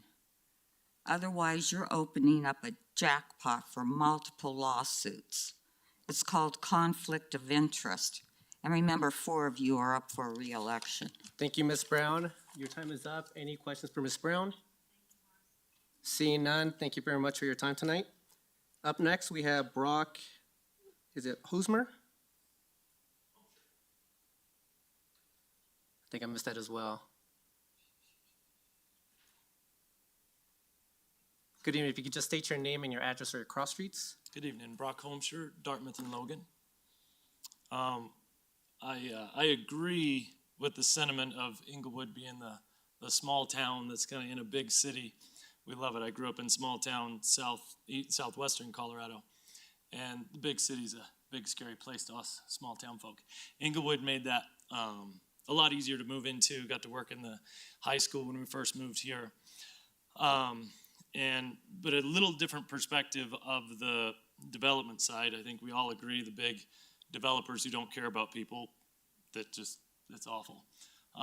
But for those of us who do, I'm no big developer, but our first home was here. We bought it back in 2010. Wouldn't be able to do that today. Things were a lot different back then. At Cherokee and Floyd, we had a income rental flip. We treated the people right, and it was a good experience for us.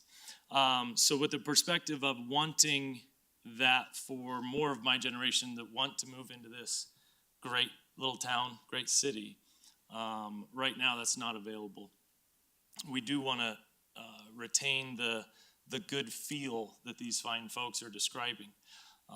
That's paramount, and that's one of the reasons it's such a attractive place to live. But in thinking of being able to get more people to live here, supply and demand is 101 in economics, and the supply is quite low. Thank you for considering the opening up of the supply in a strategic and intelligent way. Obviously, we would want that and trust your leadership in that.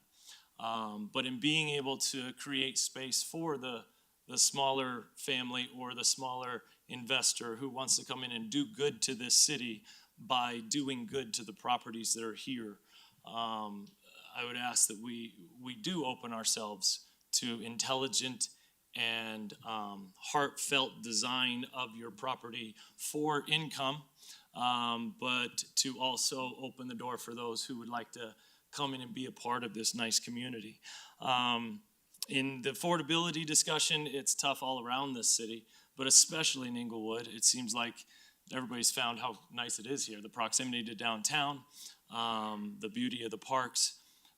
So in wanting that affordability and getting creative with the incentives of whether tax or opportunity zone, making it so the big guys don't just come in here and push everyone out, but really doing your work to open up for the families that might qualify for a tax benefit or opportunity zone, and really working together to open up those homes.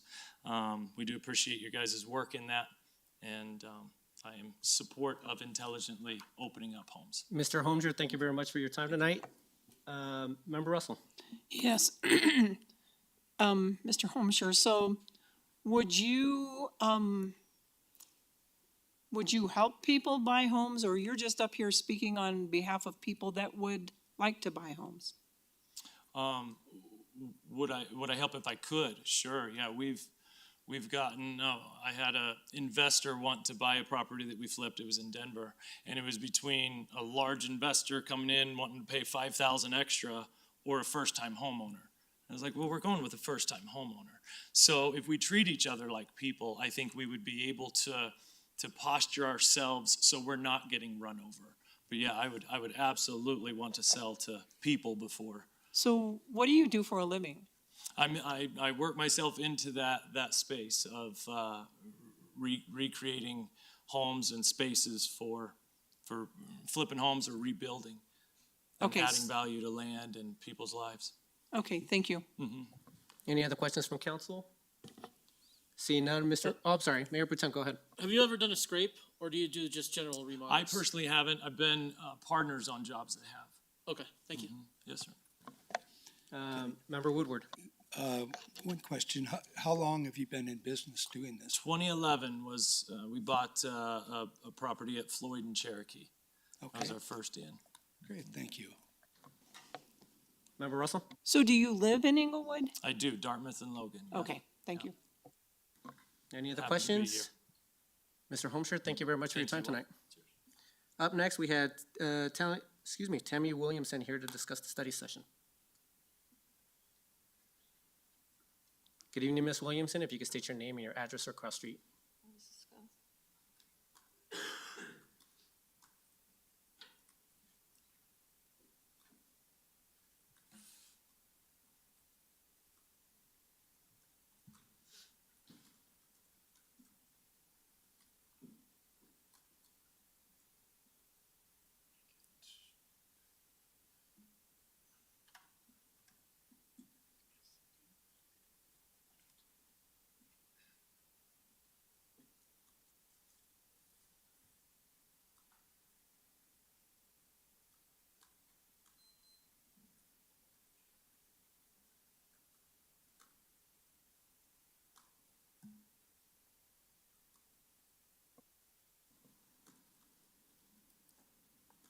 Just give it 1 second while we get the file up.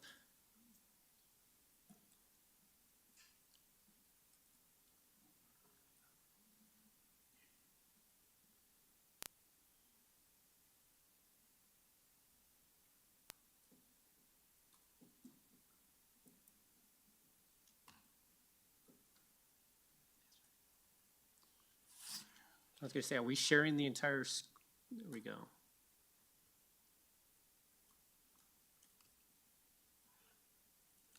It looked like we were still in presentation mode, so.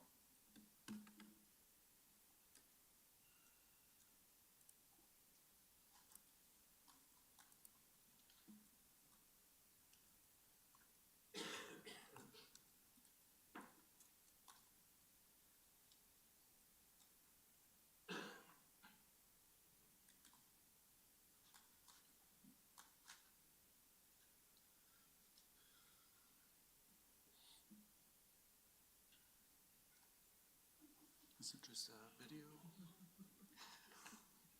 Is it just a video or a picture? It's a picture. Okay. I should. Okay.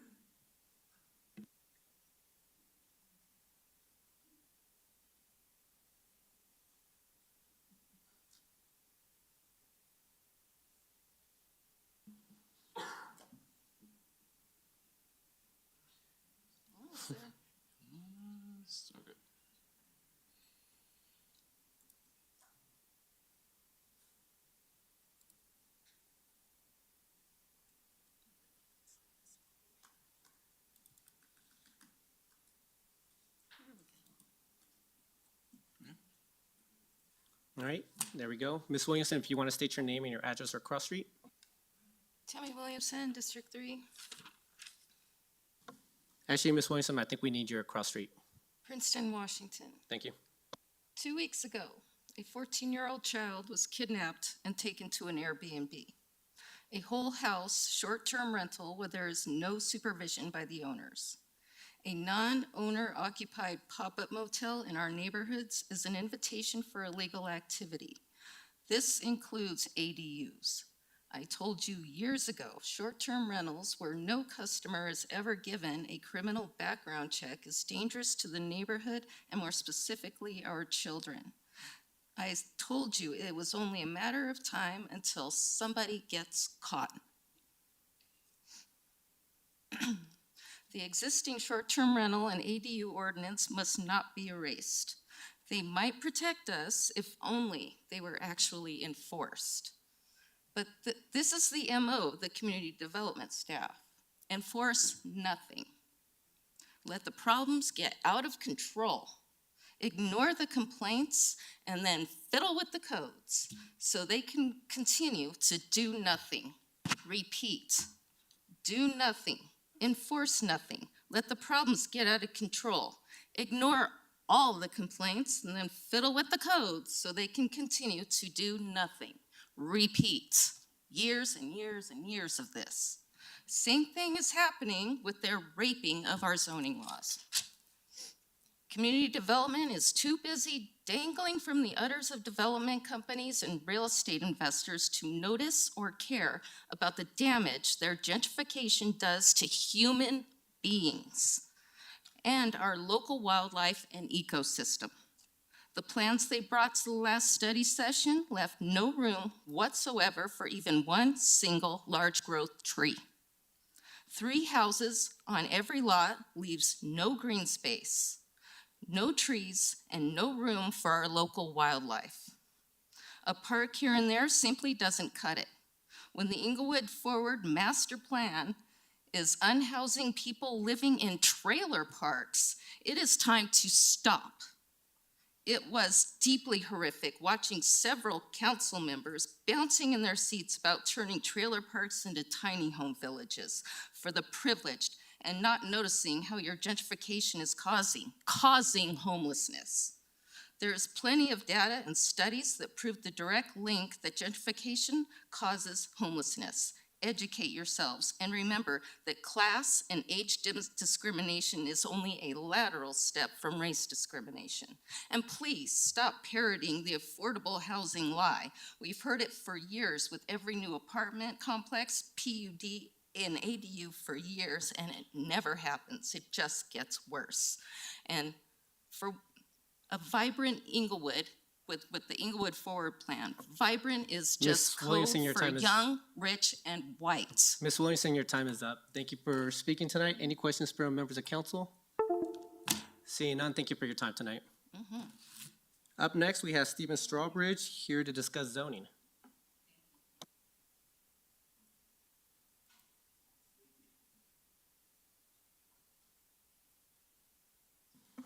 Good evening, Mr. Strawbridge. If you could just state your name and your address or cross streets. My name's Stephen Strawbridge, and I live in Ogden Neal, near Yale. Mayor Sierra and the members of council, thank you. You guys are amazing to have to get to do this so well and patiently, and I tip my hat to you. And if I had one, it would be a top hat. For I am one who heartily approves of what you're doing, and the study session, how it has gone, and the creative way to solve a problem that was created, attempted to be solved a few years ago with the ADUs, but we never saw the ADUs come.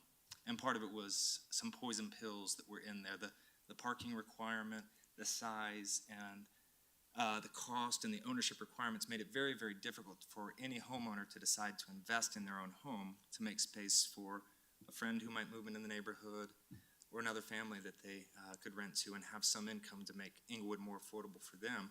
It just wasn't gonna happen with those codes. So you guys have thoughtfully considered a way to revise that. And I just wanna say thank you. And there's been a lot of voices, they've been thoughtful and careful, and I appreciate it. But just know there are other voices in support for you, but it's not very motivating to leave your home on a Monday night, go away from your family and say, keep it up. But that's what I'm here to do, keep it up. You're doing a great job. And I really appreciate what you're doing. And I think there's a lot of what the code has in it right now that limits, it just makes people who would naturally lean towards providing more opportunities, whether it's in a basement apartment, a garage apartment, that just say, I can't do it, I cannot spend that money because I'll never get it back. Even though I might have to leave because I can't keep affording a house this size, or the value of my home currently is too much for me to afford, I should just take this money and run. If I could bring some income to that, it'd be really helpful. I'll stick around and I'll be a long-term resident and someone else will too. And you guys have been careful and thoughtful about that, so thank you. That's all I have to say. Thank you very much, Mr. Strawbridge. Any questions from council? Seeing none, thank you very much for your time tonight. Up next, we have PJ, I'm not sure what the last name is it Kolak? Kolnick. here to discuss zoning as well. Good evening, Mr. Kolnick. If you could state your name and your address or cross streets. Yeah, good evening. I'm PJ Kolnick. I live at Ogden and Amherst. So, yeah, I just wanted to come up and speak on behalf of what you guys are doing with the zoning laws right now. I also don't have a top hat, but I did ask you to consider some of these rules a few months ago as part of a group of neighbors that we have looking into this, wanting to provide these opportunities. You know, I recently got to move to Englewood less than 3 years ago. I'm a husband, I'm a father, but in order to afford to live here, at the time, my wife and I, we both have to work. So we have a growing family in an old house that, you know, if I was playing Monopoly, I would have lost all my money on the electric utility bill recently. And, you know, if I'm going to stay there, I'll probably need to update it. I'll probably have to, you know, fix some stuff. But I'd really like to be able to grow in Englewood. I'd like other people to be able to grow in Englewood. You know, before I was part of a family, I was a broke college student, lived with multiple roommates. I was a single professional. I'm also the son to rapidly aging parents, and I'd like to see them have a place maybe someday, even if it's on a small lot with me and my family and their grandkids. These opportunities and just the flexibility to see Englewood grow in a new and dynamic way, I think it's important that we look at new people coming to Englewood as something that adds to the vibrancy, the opportunity to grow and add to this great city, instead of a burden to be bared as something that's overtaxing and overburdening for the town. So that's it. Thank you, Mr. Kolnick, for your time tonight. Any questions from council? Seeing none, Mr. Kolnick, thank you so much. And last on the list, I have Ms. Pamela Beats here to also discuss zoning.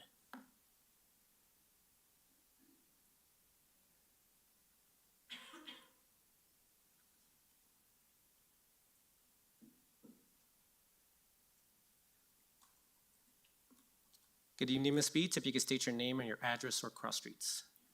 Good evening, Council. Pamela Beats. I live at Delaware and Floyd. I'm speaking tonight. I'd like to talk to you about not only the R1 zoning, but R2, and including many of the issues that are in the code next. From my experience, speaking since probably 2011, maybe a little later from this issue, every single council member has said how proud they are to serve the residents of Englewood. And to me, that means the people who live here in our single-family homes and in our city that we all enjoy. And it seems to me at this point, it looks like it's abundantly clear that single-family homes have no vision or have no place in this current vision that City Council and this city has, that there's no room for me in my house. There's no room for my yard, my trees, my flowers, my garden. And that, to me, your vision is pretty much wall-to-wall cement and townhouses that most people can't afford, or apartment buildings that pretty much no one can afford. Seems to me this is a lot more like Wall Street and a lot less like Main Street, or Pennsylvania, or Huron, or Delaware, or Galapago, or Fox, or Logan.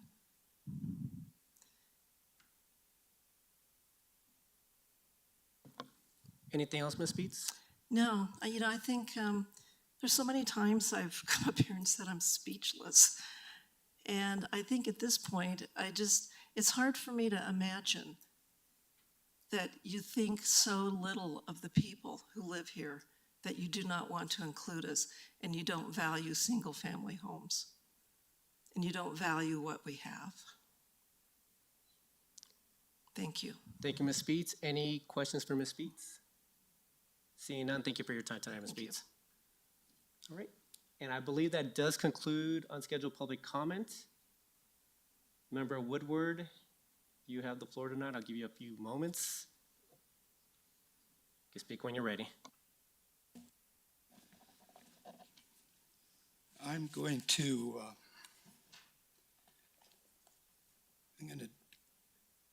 group the zoning discussion or points that have been made by most of you here to one point. And that is, I agree with most of you. I moved here in 1977. So I've been here going on 50 years, in my 40s. Was a young man when I came here, and I came here for the most part the same types of reasons that I hear a lot of you came here for, and that was small town feel, close to a big city, all, everything you'd want. Family homes, and that's what I'm supporting. If you did watch the meeting last time, I kept talking about R1C zoning, and keep it out of that. That's I shouldn't say most of Englewood, but a large part of Englewood.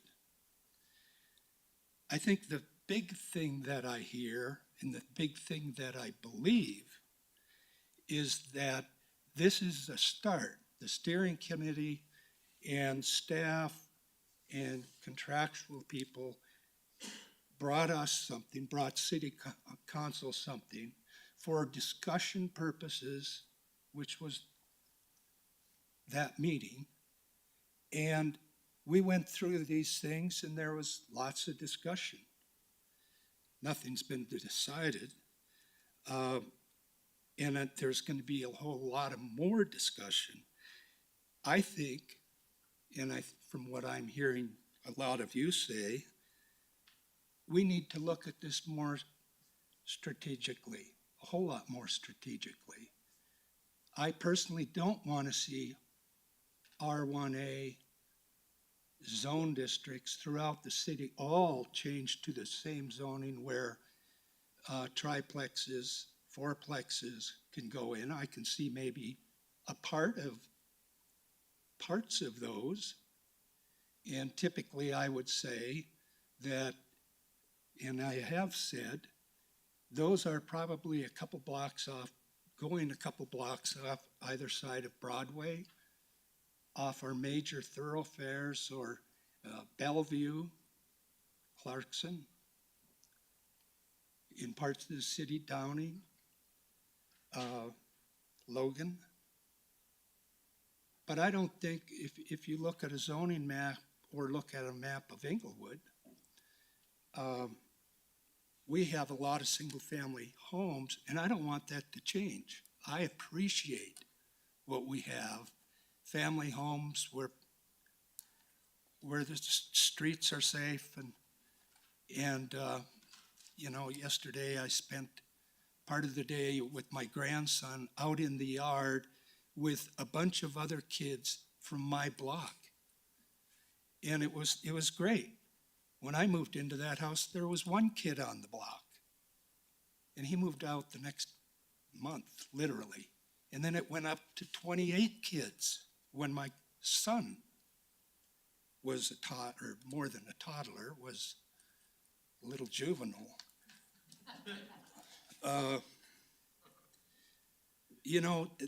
This has been going on for a couple of years. It's certainly been going on before I came on council this time. Code Next Steering Committee and making their recommendations and spending a lot of time doing this. But again, I just don't, for me, it's not strategic enough. I don't want to see whole zoning areas changed. Let's see, what else? There's so many things said.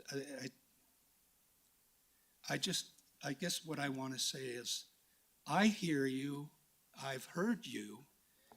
I'm thinking the rest of council is hearing you tonight and hearing what another part of our community is saying. So, you know, we're gonna be going on with this for some time. This isn't something that you slowly get into. So I would encourage you to keep the feedback coming and watching the meetings and coming to the meetings. And I will leave that part for zoning right there. I can't address anything further than that because there's been no decisions made. Ms. Hupka, thank you for your opinions on pet registration. Mr. Kelly, thank you for yours, which from what I heard were pretty much just about the opposite. I believe that we can do pet registration. I think that's something that I would like to see a study session on of how do we get there.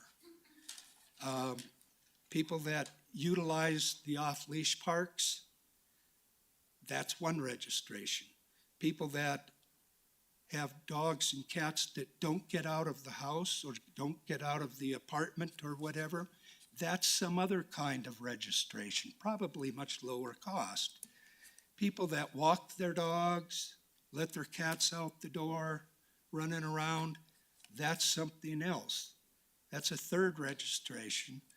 And it's something that I've been involved with on a task force, going back to the task force in the early 2000s, which ended up with Canine Corral. And it wasn't financially viable then, and it won't be financially viable now unless we include as many animals within this community as we can.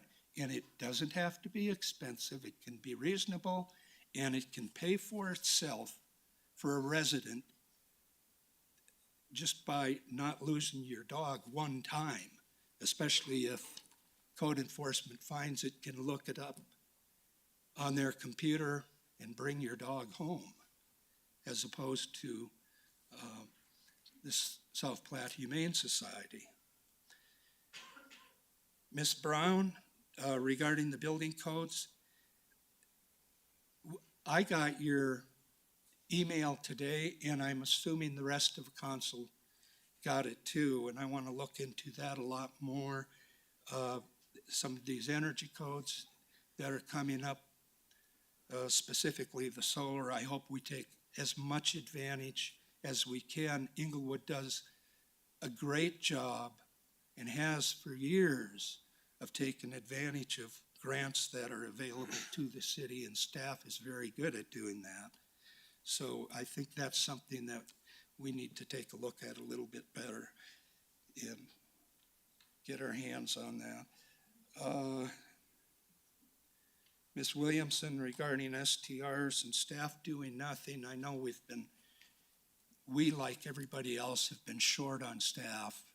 The turnover, and it was interesting at 6:30 a.m. on Friday, watching CNBC and hearing that the jobs report is coming out for January, and they're expecting something like 184,000 new jobs.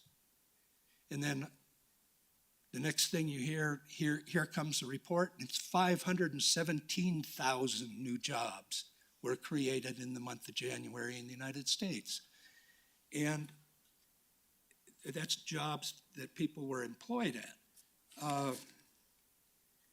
This economy is really, really rough, and it's rough on the city. If you've been around the city for a long, or city, and what I mean by saying the city, I mean the city of Englewood government, and seeing the changeover of people retiring and leaving the city for other jobs, that sort of thing.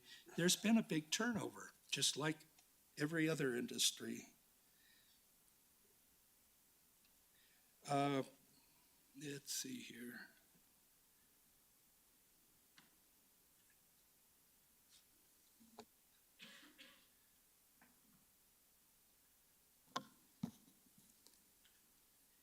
Anything else, Member Woodward? Well, I'm just looking at my list. I've got a list with somebody who has really bad handwriting. I have to look at it. I hope I didn't leave anybody out. If I did, let me know. Send me an email and I will redeem myself. Well, we have a few lights up. We may have come back to you, Member Woodward. Member Anderson. Thank you, Mayor. Thank you, everyone, for coming out tonight. And I want to just, for those opposing our affordable housing reforms that we've been discussing, I want to thank you. This is a very important conversation, and it's one that we've been having for quite some time. I'm just really glad that you've joined in on the conversation. As some of you noted, this is about community values. What are our community values? And I think many of you touched on some important community values. I think there are others that we need to be considering. What do we value in terms of what kind of community do we want? What kind of people do we want to welcome to our city? Do we want to be a city where the prices just continue to grow? Houses now are in some cases 4 times what they cost for the same house than they were 10 years ago when I bought. This kind of thing it's really not sustainable. I've talked to friends who live in the city, who live in apartments or rent a room from someone. They would love to own a home, and they are excited that we are talking about allowing for expansions to ADUs and for multiplex units, because they see for them a possibility of finally breaking out of that rent cycle and getting into something they can afford. People my age and younger have been priced out of the market. If I was trying to buy a house in the city right now, if we fast forwarded 10 years and I was looking at the house I want to buy right now, I would not be able to afford it on the income I have right now. I got in at just the right time, right? And many of you did too. But what are we doing to millennials? What are we doing to Gen Z? What are we doing to my kids? Are my kids going to be able to afford a home in Englewood as houses continue to rise? Are we going to do something about this? Is this something we value as a community? Do we want to be the kind of community that is doing the kind of reforms that we need to do in order to make space for the future? I think we notice there's the people who have been here a long time, they want things to stay the same. I understand that desire, and I think the changes we're proposing take that into consideration. We're not saying multiplexes on every lot. We're not saying radical change, but we need to do something that will get the kind of change that we need. The proposed changes that I think we've been discussing, I think stand the best chance of anything I've heard of actually doing that, and also while maintaining the character of our neighborhoods. And I want you to hear me out on this, because I know you guys, and many of you are reasonable. You want to see good for the future of our community, and you share some of the concerns. I heard some of you say that you think affordable housing is an important thing we need to consider in our community. Some of you say no development. That to me, that's a non-starter if we want to actually have affordable housing. We need to continue to grow our housing stock for that. But for those of you who are interested in affordable housing, hear me out. Get together. I'd love to get together and talk about this over coffee. If you want to have further conversations, it's not, to me, it's not enough to say we believe in affordability and then any proposal that comes along to say no to. Faith without works is dead. If we want to do something for our community to actually have a chance at solving this problem, we actually have to allow for more development of the kinds of homes we need. And here's how the proposal will help get us there. First of all, our R1 districts already have 99 multi-unit homes in those zones, many of them on large lots and corner lots. So we're doing something that is consistent with the current character of our neighborhoods. That's why this proposal was chosen, is because it's something that already exists. I see these homes out when I'm out walking in the neighborhoods. I see them all the time. They are in some parts of the city, in some parts of R1 districts, there are these on nearly every block. Some parts they're not as common. Those are places where I see real opportunity to allow for small incremental development. This is not, we're not saying we want these on every lot on a city. We don't want to see one block get totally changed. We don't want to see every house get torn down and fourplexes put in. We're talking about corner units and large lots because they have extra frontage, more space for cars to park. There will be parking requirements. There is going to be an affordability component for this, 80% AMI. AMI means area median income. That's the middle earner. If you line up all the earners, that's the middle person is the median income. We're saying 80% of that income. So this is going to pick up a larger portion of the population than just that median number, okay? Because it's 80% AMI. This is allowing people to buy a home.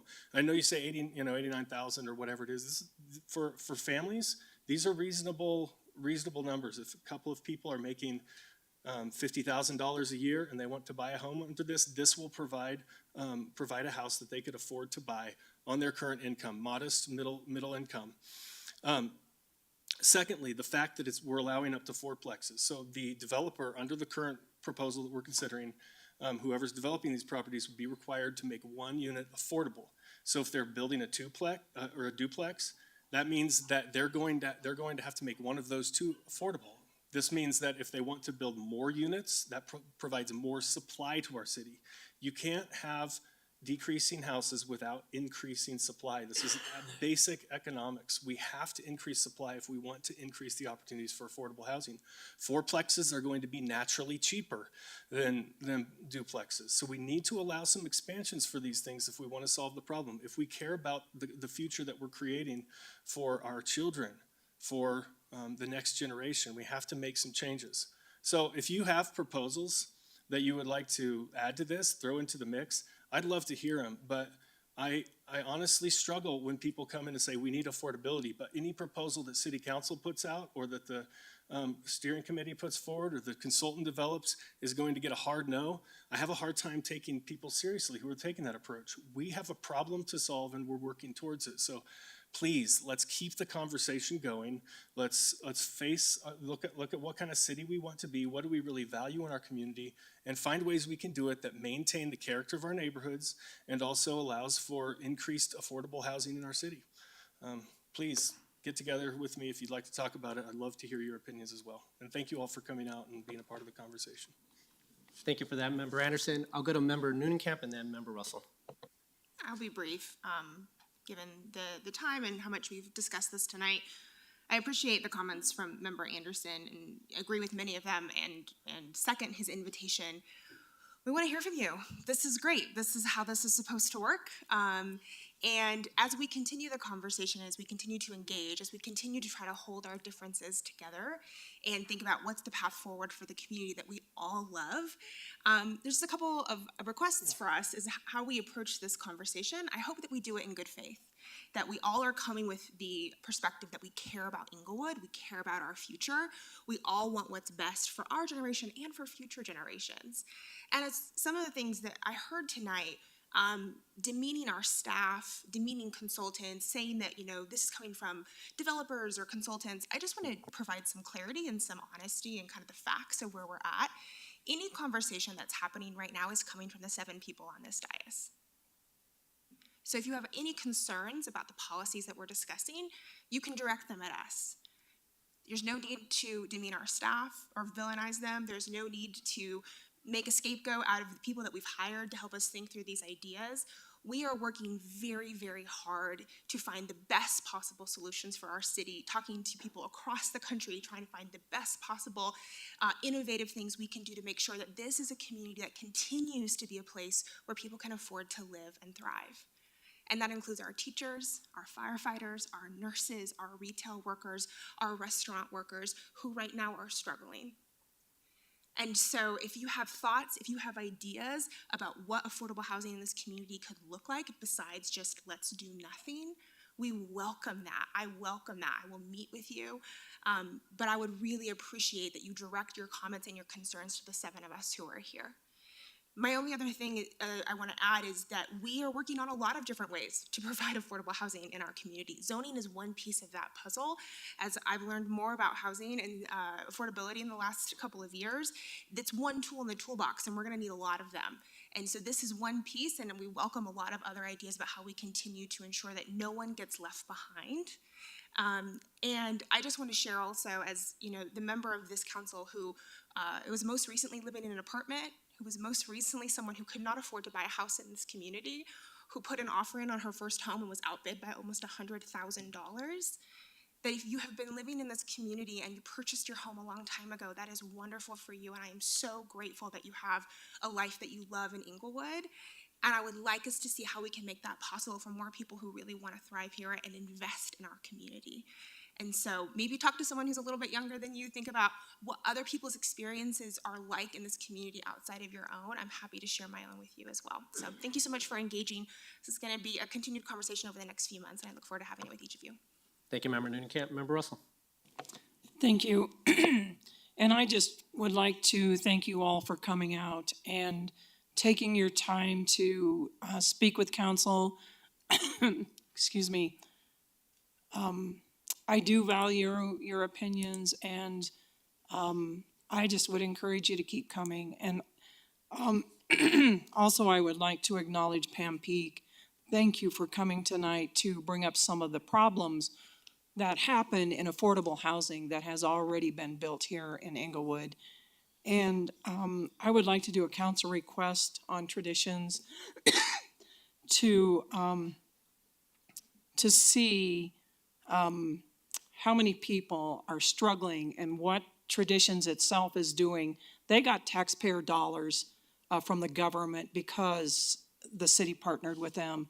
And I think the city owes a responsibility to them to make sure that people that are going to be out on the streets because they can't afford to stay there.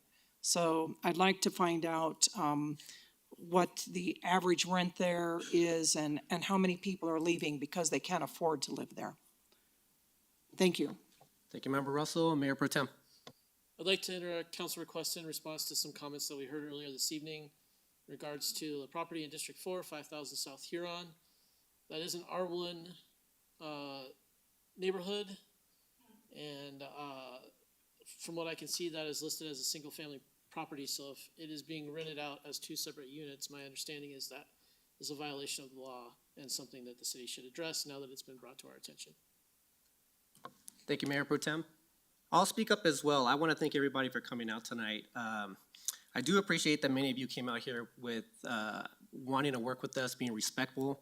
I do understand some do have an issue with some of the things that we talk about here and like to attack the character, or I like to attack the character of council or attack the integrity of staff as well. I'm hoping that that will stop. We are definitely here to have a conversation. We are in the stages of discussing this because a lot of this is coming up from members of the community. Member Noonan-Camp mentioned the businesses, the people that are staffed here aren't able to live in the community.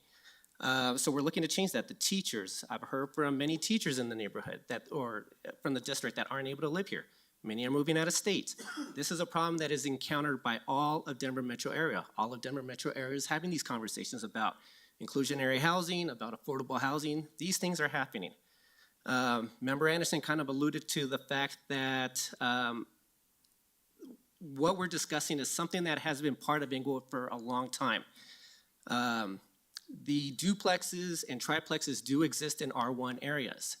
For those that live off of Sherman, in my district, you can see them on Logan and Cornell, just a couple blocks from your house. There is a triplex there on that corner. Has been there since the 1940s.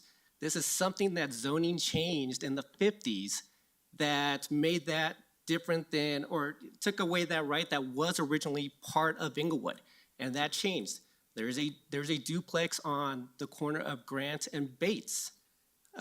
So these properties have existed before zoning laws changed. So that's part of the reason why we're discussing this aspect of it, because we do need to bring more affordable housing. Mr. Chisholm, I think you were the person that kind of brought up why not look at affordable housing in other parts of the city, within City Center, within South Broadway. This Saturday, we will be discussing that as part of one of the requirements for redeveloping City Center, adding affordable housing to City Center. So we are looking at that as well. So we're definitely having this conversation because we know that it's a need within the city. We're listening to you, but we also need to understand where we can put affordable housing within the city, because it is very expensive for many people to live within Englewood. I was going to mention this at the end of the night during my mayor council's choice, but I started looking at some of the properties that have been selling over the past 3 months, and just looking at what's sold in Englewood over the past basically week since the end of January. There was a 1-bedroom, 1-bath, 826 square foot home in the 3100 block of South Tacoma that sold for $365,000. So if you just want to do the math in terms of what 20% down would be on that, that's about $72,000. That puts your monthly payment at 5%, which I don't even think 5% is the interest rate right now. The 30 years, what, 7%, somewhere around there? So even at 5%, that's $1,565 per month, but that does not even include your insurance or your property tax. There was a 1-bedroom, 1-bath, 504 square foot home, also along Tacoma, that sold for $385,000 last week. There's a 2-bedroom, 1-bath, 1,100 square foot home in the 2900 block of South Cherokee that sold for, actually I didn't write that down, it was about $450,000. There was a 2-bed, 2-bath, 1,500 square foot home for $451,000 also on Cherokee. So these houses are, the houses that we're seeing being bought in Englewood are not affordable for the people that are staffing our restaurants, our teachers. Even the staff from Swedish and Craig are telling us that this is a big issue for their staff, and they're having trouble retaining people because it's just so expensive. So we will continue to have these conversations moving forward. I do thank you for coming tonight, but I'm hoping in the future if we can have a civil dialogue and you know, not question the integrity of staff. Thank you for that. Mayor Bartama, you still see your light on? Yeah, Mayor, I appreciate the point you just made. While we're on the subject, I would like to posit a counterpoint. Looking on Zillow, I see 3 properties on the 3200 block of Sherman. Looks to be a triplex. All 3 units are selling for over $1.1 million. They scraped single-family housing and replaced it with $1 million triplexes. Right. That is problematic. That, and Mayor Protem, you are correct about that. That is one of we don't have a carrot today in our zoning laws that prevent or that allows affordable housing within the city. This is something that we'll continue discussing, but you're right about that. We have, if I looked at the same 90-day breakdown, there were 4 properties that sold over $1 million within the city of Englewood over that last time. And I think a couple of those were triplexes. So I agree with you. And so it's just something that we just don't have a carrot today, and we need to continue to have this conversation to bring affordable housing into the area. So, which has been done in the past with the Foundry and with Englewood Lost, but I'll leave it at that. And with that, that concludes unscheduled public comment. I'm thinking we probably should take a break. 10-minute break. We'll come back at about 8:50. Thank you, everyone.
Members of council, if you could be seated.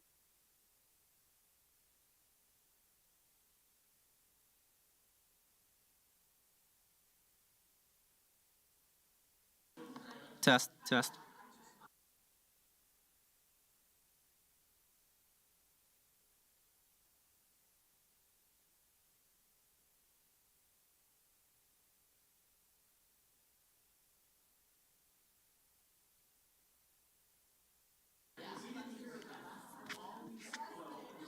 Members of council, if you could be seated.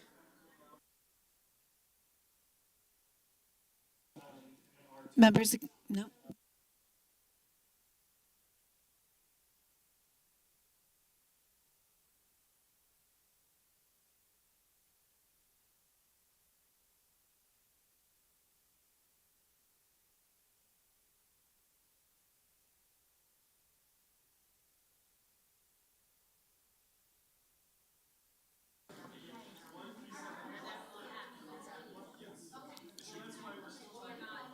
Test, test, test. Test.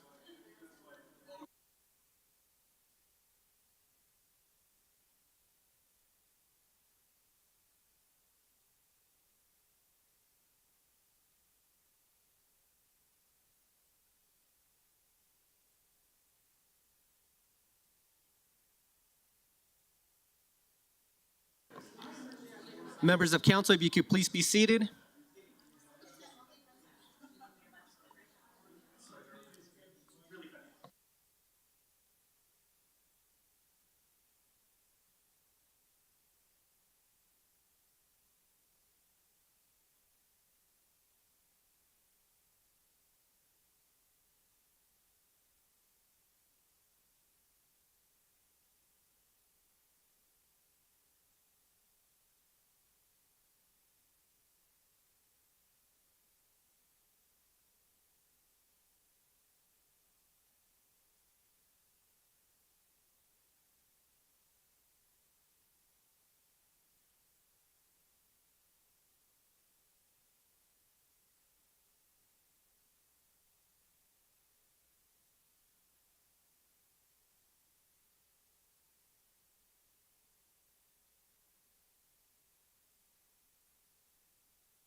Members of council, if you could please be seated.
Members of council, if you could please be seated.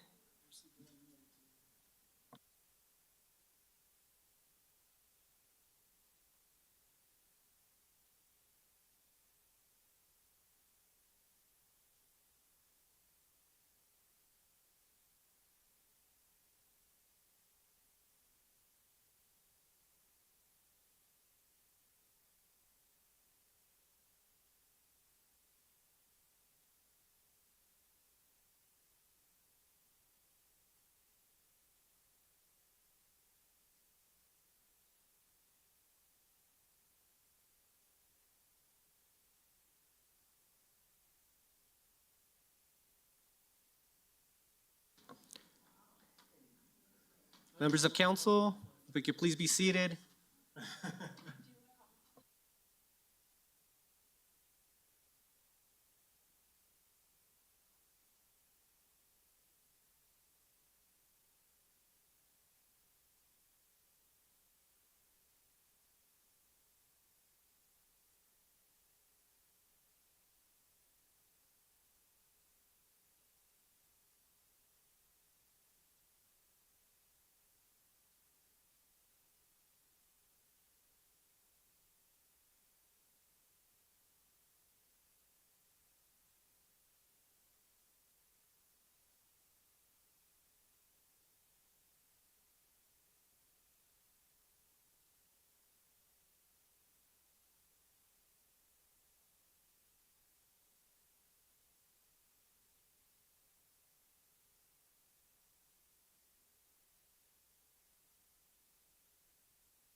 Okay. All right, everyone, we are now back. We're now moving on to consent agenda items. Consent agenda item 1, 2, A1, A2, B2, B3, and C1 were pulled.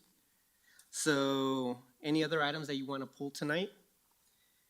If not, can I get a motion to approve 9B1, 9C2, 9C3, 9C4, 9C5? So moved. Thank you, Mayor Pro Tem. Could I get a second? Second. Thank you, Member Wink. Can we please vote? Member Anderson. Aye. Member Noonenkamp. Aye. Member Russell. Aye. Mayor Pro Tem Ward. Aye. Member Wink. Aye. Member Woodward. Aye. Mayor Sierra. Aye. Let the record show 7 ayes. Thank you. 9A1, Member Russell, you pulled this item? Yes, thank you. And the one question mainly that I have, there's a lot of overreach in this program. And on page 6 of the sub-grantee agreement, there are a lot of regulations that the city and county are required to comply with. How will we be able to protect the citizens of Englewood from county, state, or federal overreach? Ms. Fenton, go ahead. I'm sorry. That's fine. Good evening, Mayor and City Council. I'm Nancy Fenton, the Department Administrator with Community Development. And also online, I have Jeremy Fink, who's the Community Development Administrator with Arapahoe County's Housing and Community Development Division, who's also able to answer questions. Councilmember Russell, is there a specific area on page 6 that we could address for you? Or? Mostly it is, let me tell you what the paragraph is. Thank you. It's paragraph 12. Paragraph 12, page 6. Okay, excuse me, but my page 6 starts with B, non-appropriation clause, so. This is, this is Perhaps intergovernmental page joint 3. cooperation agreement, right, between Arapahoe County and. Is it perhaps page 3 that starts with the whole list of the CFR Well, Part 200? You know what, it is actually page 6 of the intergovernmental joint cooperation agreement and home consortium agreement between Arapahoe County and the city of Englewood. And it's page 6, and the same thing could be on the other one too, on a different page. Let me look and see if it's, So it's on the 3-year agreement? yes, and it's paragraph 12.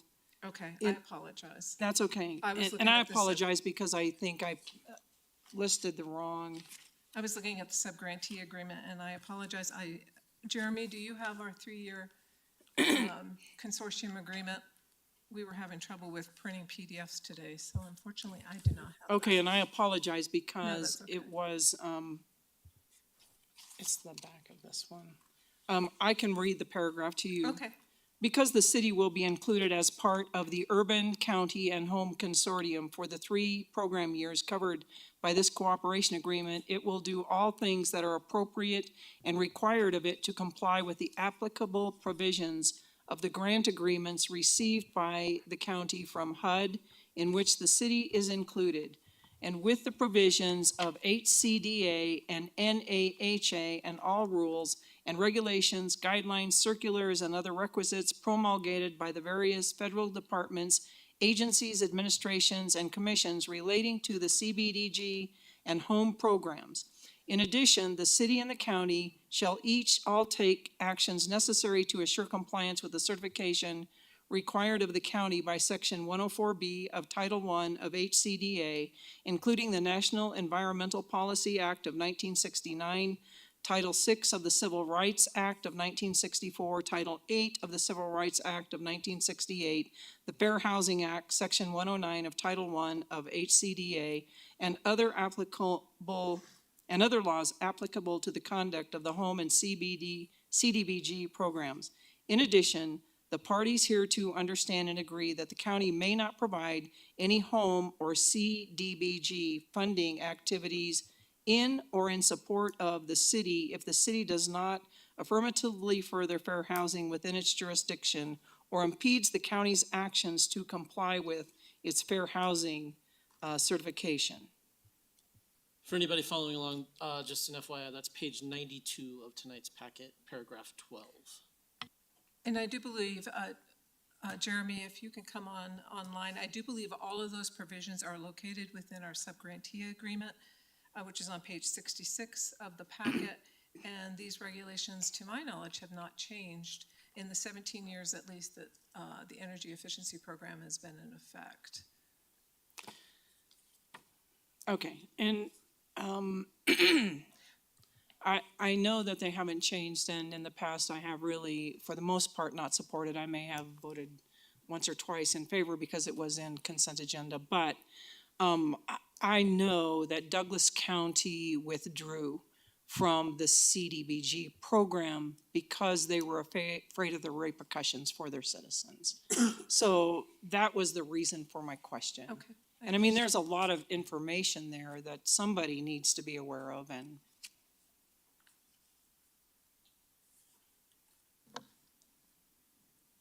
Any other comment from staff on the topic, or anything else, Member Member Russell? I think we're still awaiting a response for Mr. Fink if he has anything to add. Stephanie, is Jeremy online? Hey, good evening. I don't know if you can hear me. Jeremy Fink with Arapahoe County. We can hear you, Mr. Fink. Go ahead. Okay, perfect. So it's my understanding the page that was just referenced is part of the IGA between the city and the county, which includes just standard language for all of our IGAs. The agreement that was referenced, or the specific paragraph, like I said, is part of the standard language of the IGA and is an executed agreement between the city and the county. And it's the same agreement we do with all participating jurisdictions, whether it's Littleton, Englewood, Sheridan. Anybody that's a part of the Urban County Consortium has signed this 3-year agreement. It essentially allows Arapahoe County to include the municipalities in the calculation for the entitlement programs of both home and CDBG. Like Nancy had mentioned, I don't believe this language has changed, at least in the time that I've been with the county. And that language, like I said, is just standard language for that grant program. And basically just ensures that we follow the required regs to run these programs. okay, thank you, Mr. Fink. I greatly appreciate it. Member Woodward. Yeah, I will be supporting this bill. It's CBDG is something that I've gone to Washington, D.C. through National League, or for the National League of Cities Conference, and meeting with our senators and legislators, and as a group of from Colorado coming and lobbying every single year that we went to be supporting community development block grants. And community development block grants have been used in different ways here in the city of Englewood, not only for this program, the energy program, but also the paseos on Broadway were also partially funded with CBDG grants. So I think this is a great program, and to not accept it is just literally throwing our money away into somebody else. Thank you. Thank you, Member Woodward. Any other questions for Ms. Fenner or Mr. Fink? Seeing none, can I get a motion to approve Council Bill 6? I'll move Council Bill 6. Thank you, Member Woodward. Could I get a second? I'll second that motion. Thank you, Member Wink. Any further comments? Go ahead, Member Russell. Thank you. And I thank you, Ms. Fenton, for looking up the information. I understand that there is money attached to this, and there is always strings attached to federal government money. And the reason Douglas County commissioners refused to take the money, they did not want to obligate themselves or their citizens. And I do believe there are lawsuits regarding this type of, this exact same thing, the CBDG grants, mostly on the East Coast and the West Coast. So I will not be supporting it. Thank you. Thank you, Member Russell. Seeing no further comments, can we please vote? Member Anderson. Aye. Member Noonan-Kemp. Aye. Member Russell. Nay. Mayor Pro Tem Ward. Aye. Member Wink. Aye. Member Woodward. Aye. Mayor Sierra. Aye. Let the record show 6 ayes and 1 nay, the 1 nay being Councilmember Russell. Thank you. Now moving on to, thank you very much, Ms. Fenton. Moving on to Council Bill 7. Member Russell, you had questions regarding the Englewood Municipal Code regarding city sales and use tax rates. Speaking on the subject will be the City Attorney, Tamara Niles. Go ahead, Member Russell. Thank you. If these amendments were to go into effect on January 1st, 2023, have we not been in compliance to this at this point?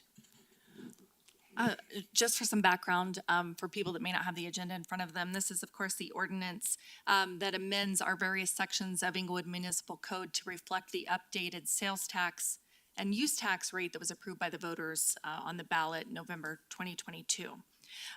So we do have in various sections of our municipal code where it lists the total amount of sales and use tax as 3.5%. Pursuant to the citizen ballot, that increased to 3.8% on January 1. No matter what our municipal code says to the contrary, the citizen vote always prevails. So it went into effect January 1. We filed all the necessary paperwork with the state. We notified all of our retailers and those that owe sales and use tax of the updated rate, and it has been in effect, and people have been paying the updated rate from and after January 1. So just like we can't have any section of code that's enforceable that violates what the citizens have decided in a ballot, this is the same thing. So once the ballot question was approved, we looked at our sales tax code and determined that it needed somewhat of an overhaul because it's a bit outdated and a bit unwieldy, difficult to interpret, and difficult to apply. So we thought, well, we'll do this once, we'll do the overhaul. It ended up being a very complex project. So we are bringing this ordinance just to ensure that our municipal code is updated to make sure the rate amount is correct to avoid any confusion. And then in the meantime, we are working on that overhaul of our sales tax code. But that's the reason we didn't bring it sooner. We were hoping just to do it once and not have to change it, just the amount, and then change it again. But we decided just for lack of confusion and clarity, we would go ahead and do this interim just to make sure the amount is correct in our code. Thank you, and actually that answered a lot of the questions that I had put in here. So did we notify the businesses, or how do they know? Was it posted on the website, or? Yes, all of it. We sent a postcard, Finance Department sent a postcard to businesses, was my understanding. I wasn't involved in that process, but I was told that was the way they were going to make sure everyone found out. They also pay sales tax online, and so it's our payment portal for online also has the appropriate amount. We also did update our website as well to provide those updated amounts and some information on the ballot questions. Okay, thank you. And I don't know if this amendment makes it clear how this increase in sales tax is used and how we make certain that the sales tax will be used for the purpose that it was intended for. Is that in this amendment or will it be somewhere else? That will actually be in the budget supplemental that will be approved by council eventually to authorize the expenditures authorized or funded by the additional sales tax. All this does is simply change the rate from 3.5 to 3.8. We did also provide just a little bit of language. We had some pretty extensive tables about when there's a sale of with 2 cents, what the sales tax is. We eliminated that and provided the commonly accepted language about rounding up and rounding down to simplify it. It's how all the other cities that we surveyed, how they put it in their code. Okay, thank you very much. I appreciate it. Any further questions on Council Bill 7? Seeing none, can I get a motion to approve Council Bill 7? I move to approve Council Bill 7. Thank you, Member Russell. Could I get a second? Second. Thank you, Member Woodward. Any further comments? Seeing none, can we please vote? Member Anderson. Aye. Member Noonan Kemp. Aye. Member Russell. Aye. Mayor Pro Tem Ward. Aye. Member Wink. Aye. Member Woodward. Aye. Mayor Sierra. Aye. Let the record show 7 ayes. Thank you. Now moving on to 9B2, Council Bill 3. Here again is City Attorney Tamara Niles and Assistant City Attorney Sergio Renteria. Member Russell, you had a comment on this as well.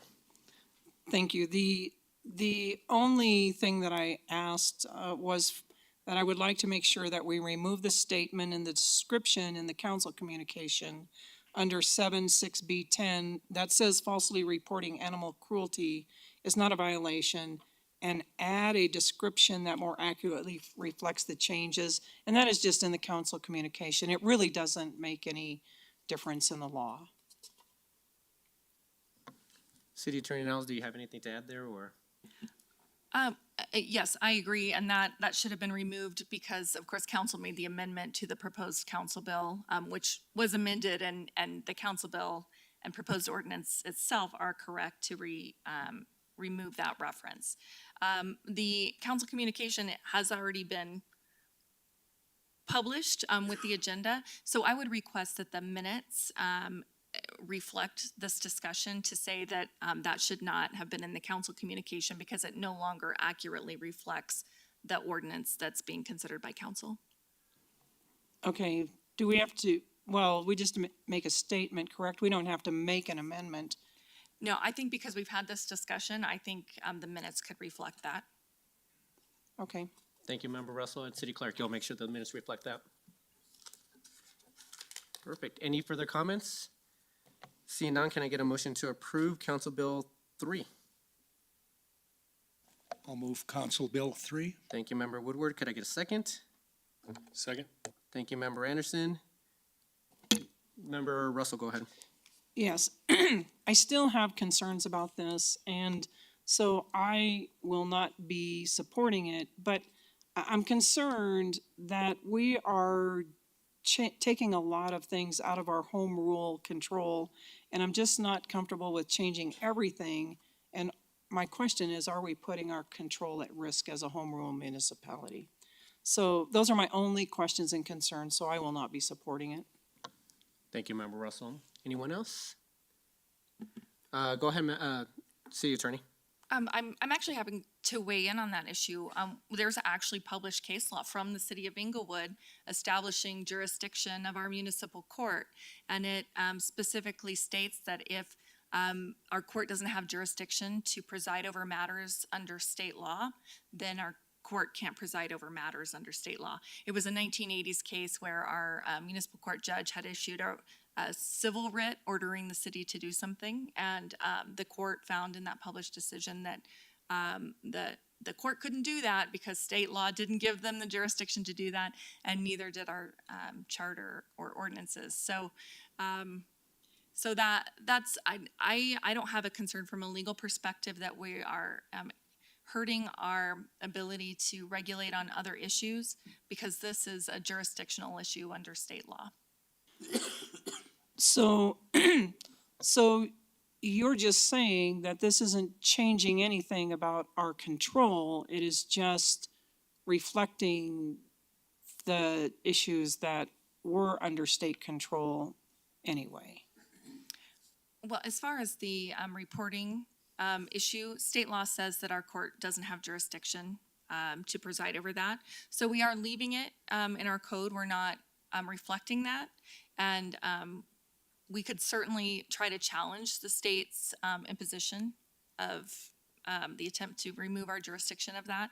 But under state law,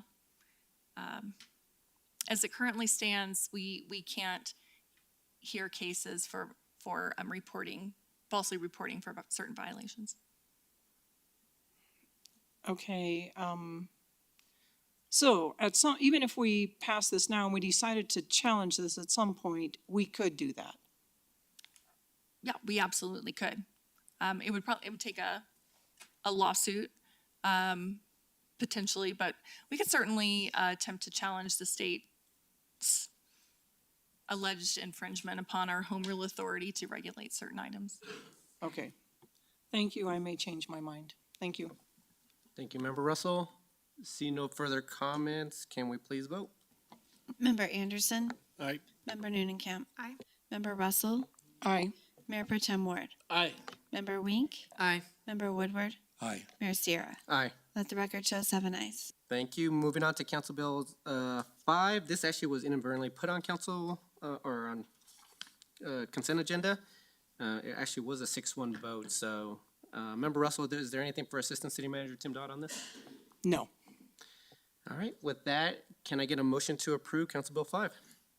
I move to approve CB05. Thank you, Member Anderson. Could I get a second? Second. Thank you, Member Noonenkamp. Any further comments?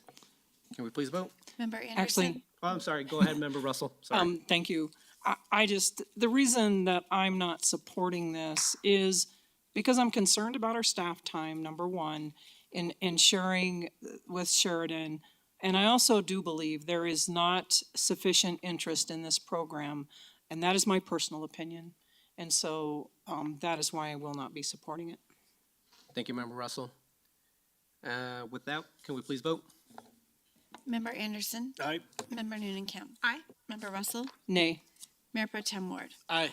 Member Wink. Aye. Member Woodward. Aye. Mayor Sierra. Aye. Let the record show 6 ayes and 1 nay, the 1 nay being Councilmember Russell. Okay, moving on to 9C1. This is City of Englewood and All Health Network contract for the mental health co-responder services for $264,498. I have Deputy Chief Van Spender here. Member Russell, you have a question for Deputy Chief. Mayor, could you repeat the agenda item for that? I think you said 9C1. It is, yeah, 9C1. Okay, thank you. Thank you. Thank you. My question is, and we're talking about the 2023 All Health Network contract for mental health co-responders. Is this being funded from the current police budget, or are we funding this from future funds that will be generated from the new sales tax? No, ma'am. These, the $264,498 is included in the 2023 professional services budget for the police department. Okay. Mayor, if I could. Go ahead, City Manager Lewis. Thank you for the question and thank you for the answer, Deputy Chief Fender. I do want to point out that the ballot measure was to essentially reimburse the city for expenditures that we are spending on alternate policing. So when you do see the budget amendment, hopefully at the next regular session, we do plan to list this contract as one of the items that will be funded by the ballot measure. But Deputy Fender is correct insofar as right now, to approve this, we do have money in the 2023 budget. But our plan is to essentially pay the general fund back for the costs incurred for alternative policing that we've added to the budget over the last several years. We've been very clear with the taxpayers about that in the election. So ultimately, does that mean that, and this is how we will look at the budget, is it will be paid from the police budget for now, and then once the tax money comes in, the general fund will be reimbursed for the money that was taken out for the sales tax items. Yes, that's correct. And I was asking Deputy City Manager Dodd what the term that Finance Director Loh prefers I use. She does not like reimburse, but essentially it is a reimbursement of the taxpayers' funding of alternate policing, of which this is, one of the larger expenditures. So will that be the way that we keep track of what that money goes for? Correct. All right. And as this contract grows, which we believe it will, over time with inflation, et cetera, the growth in the tax should fund, increased costs associated with alternate policing moving forward. Okay, thank you. Any further questions from members of council? Seeing none, can I get a motion to approve 9C1? I'll move 9C1. Thank you, Member Woodward. Could I get a second? Second? Thank you, Member Wink. Any further comments? Member Russell, go ahead. I am really struggling with things that are going on in the community with the high crime rate and everything else. And I don't see that this is working. I mean, I don't know what to do and I don't know how we need to change it, but something has got to change. And I think I will be voting no because this council has got to talk about the things that are going on in the city. They are getting out of control. So thank you. Thank you, Member Russell. Anyone else? Go ahead, Mayor Pro Tem. I'm personally quite proud of this program. My first police ride along after I came out of this council, I requested to spend some time with the co-responder. And I believe that the co-responder program is the means by which Englewood allows police officers to do what we hire police officers to do and provides another set of services so that police officers don't have to pretend to be social workers. We have actual social workers that can help people on the street and working with people who are in need.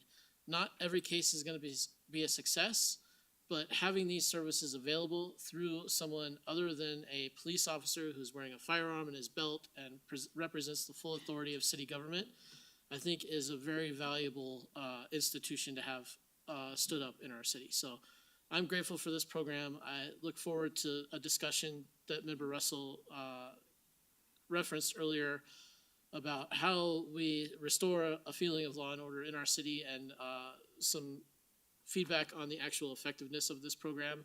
This is something that our voters have told us that they wanted. They told us that at the ballot box in November, and I'm plenty happy to continue supporting it now. Thank you, Mayor Pro Tem. Anyone else?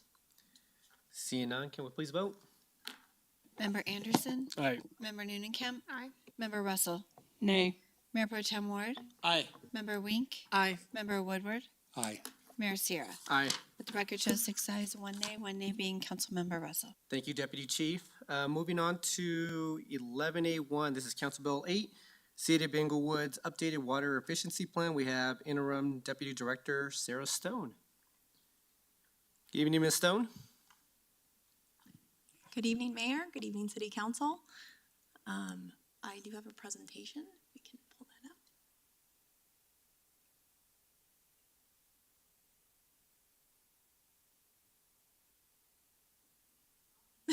Sure. While we're waiting for that to come up, I'll just mention that Director Van Rye is online, as well as Stephanie Ellis, who is one of our utilities engineers and was the project manager for the water efficiency plan update. We also have Tara Meininger on the call. She is a consultant with Martin & Wood, and she was the consultant that worked on the water efficiency plan. Okay. So tonight I'm going to present the updated water efficiency plan for consideration. This plan is required for any utility that serves more than 2,000 acre feet of water per year. There must be a state approved water efficiency plan. Our last update was in 2013, so the plan is overdue for an update because it needs to be updated every 7 years. The Colorado Water Conservation Board provided a grant for this work of $20,000, so that was the money that was used to pay for the consultant that supported this effort. Our initial findings for the water efficiency plan were presented to Water and Sewer Board in September of 2022. Following that presentation and some feedback from Water and Sewer Board, it was posted on our website as well as made available at city facilities for review and public comment.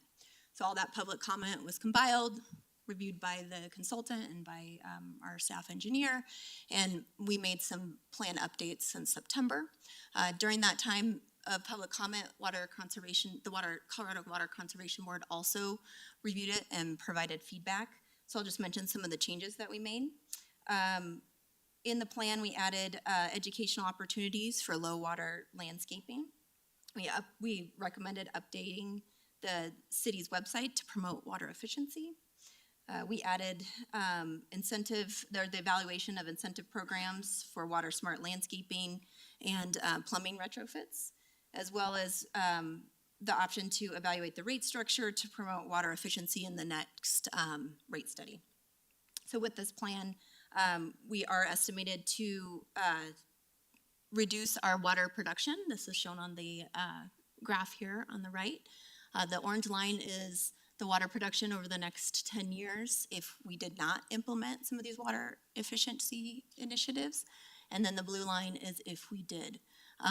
That is about a 6% savings. That's what we are targeting through the plan over that 7-year implementation period. So by 2029, we are estimating that we would save about 388 acre feet per year of water. So like I mentioned, we're targeting a 6% reduction in per capita water demand over the 7-year implementation period. Our water use between 2017 and 2021 was about 162 gallons per capita per day. With that 6% target reduction, that would be down to 152 gallons per capita per day by 2029. So in order to do that, we identified 30 water efficiency measures in this plan. We broke those down into basically 6 main categories. So the first category is, and these aren't really in particular order, but metering and billing. So we install new meters, improve the technology with newer meter technology such as AMI. Next category is water loss control. So making improvements to the aging distribution system, repairing valves, repairing leaky pipes, those types of improvements are identified. The next category is staffing and planning. So using existing staff to incorporate these efficiency measures that are in the plan. We'd also look at technical improvements and incentives. So those are such things as auditing existing city facilities and potentially recommending updates for water efficient faucets and fixtures. We'd also look to update any rules and ordinances. So as the city makes updates to code, we could recommend water efficient requirements for new development. And then finally, the final category is customer education. So this is improved information on the website, like landscaping tips, options for irrigation improvements or water efficiency education that we could provide for customers to implement at their own residence. So much of these efficiency measures are things we're already doing. So when I flip to the cost, it's not as scary as it looks here with the 2 numbers shown. So this is the estimated budget. The $37 million is planned projects or programs that are already in place. So a lot of this is part of the 2020 master plan, replacing infrastructure, meter improvements that we already have identified and are already included in our capital plan.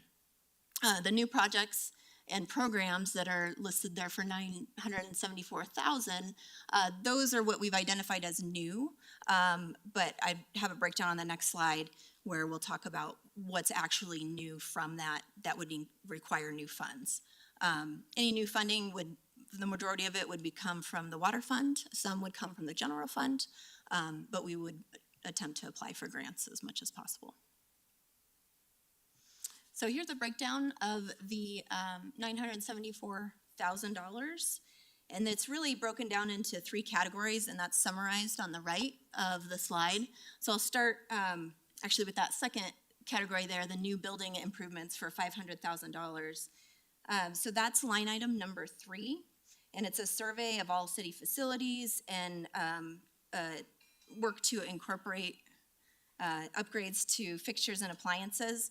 This is already underway for many of the city facilities, and we can incorporate some of these water efficiency changes for an incremental cost. So that's that $500,000 shown for line item 3, and it accounts for a big majority of the total $974,000. That split that we show there is 80% general fund, so that's the facilities that are supported by the general fund, and then the other 20% would be funded by the water fund. This cost is over a 2-year period, so it could be split out based on funding that's available. The next category is new programs. So line items number 2, which is the water reuse feasibility study. Line item number 5, the garden and box and turf replacement rebates. And line item number 6, that's become a Water Sense or Live It Like You Love It partner and develop promotional materials for water efficiency. So all those 3 line items add up to the $124,750. And that's probably the real true real costs over the 7-year implementation period that we're looking at funding as a new cost and new programs.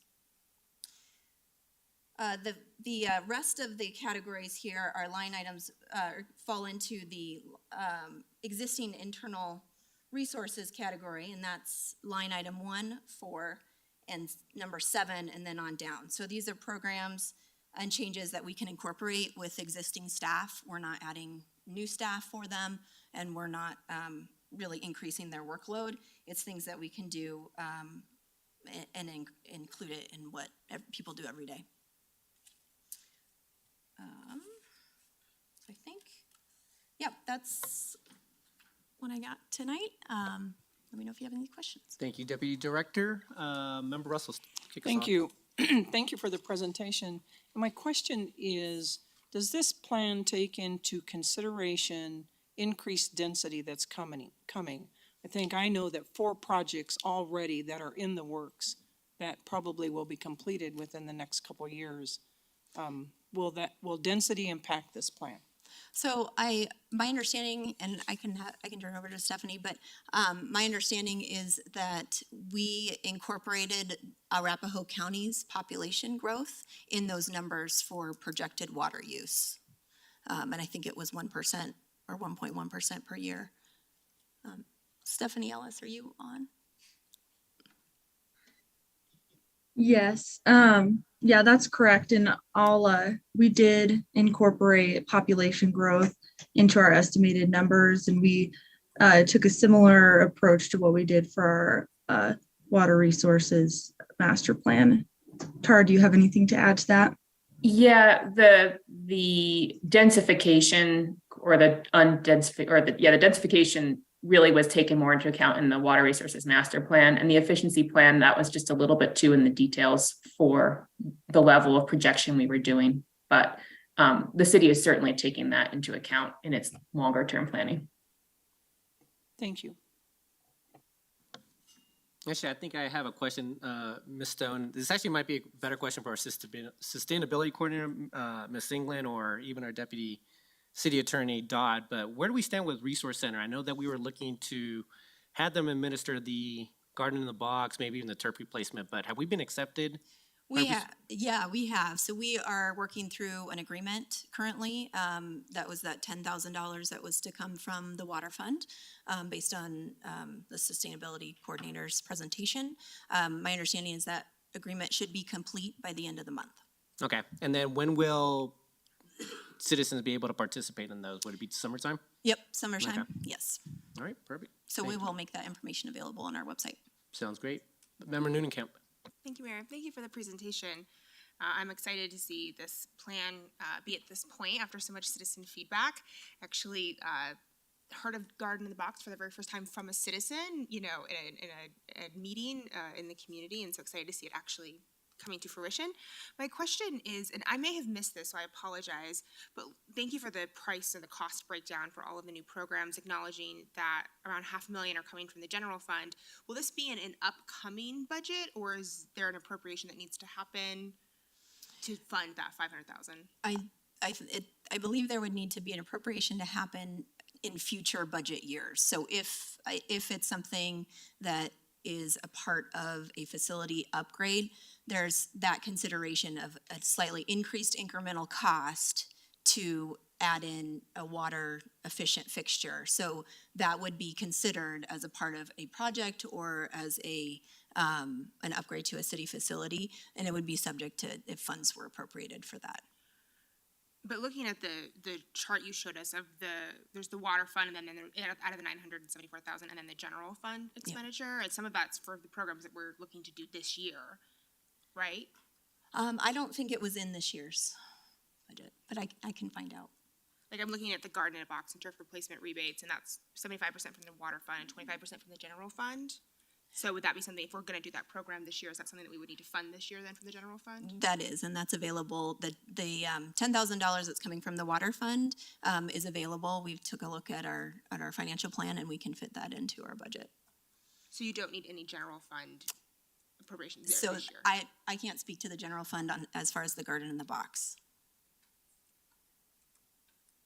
Okay. But City Manager Lewis or Deputy City Manager, any comment regarding the general fund on Garden in the Box?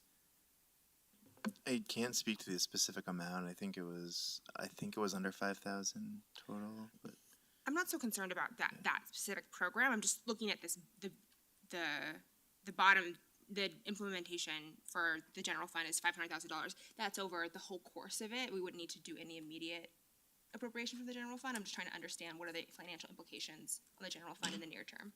would it be okay with you if I entered that as a council request? Because I'd like the sustainability, if you'd like more information, I'd like her to be able to answer it in greater detail.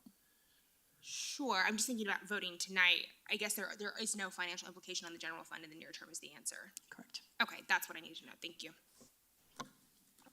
To provide one quick ad, the city and the Public Works Department is already underway on an energy audit, and so that's the first step in that $500,000. So that is already underway. Thank you. Any further questions from council? Seeing none, can I get a motion to approve 11A1? I move to approve agenda item 11A1. Thank you, Member Wing. Can I get a second? Second. I heard Member Anderson first, so sorry, Member Woodward. Any further comments? Actually, I'll make a quick comment. I know Garden and Box, I'm not sure if the citizen that you spoke of, Member Noonan was a member of CASE, but I know that they were big proponents of it early on. So I'm sure that they're happy that this is now coming to fruition here as part of the water efficiency plan. So I appreciate everybody involved in this. And with that, can we please vote? Member Anderson? Aye. Member Noonan-Camp? Aye. Member Russell? Aye. Mayor Pro Tem Ward? Aye. Member Wink? Aye. Member Woodward? Aye. Mayor Sierra? Aye. Let the record show 7 ayes. Thank you, Deputy Director. Moving on to Council Bill 2, we have City Attorney Tamara Niles and Assistant City Attorney Sergio Renteria here to talk about amending Englewood Municipal Code regarding restitution to victims of ordinance violations. This is I know actually this is second reading, second so reading. yeah. I know this is second reading, but anything to add from our last conversation? No, we don't have anything to add. All right. Any questions from members of council? Go ahead, Member Russell. Thank you. My first question is, what problem are we trying to fix other than it's inconvenient for the city? Well, there's actually a couple of issues this is designed to address.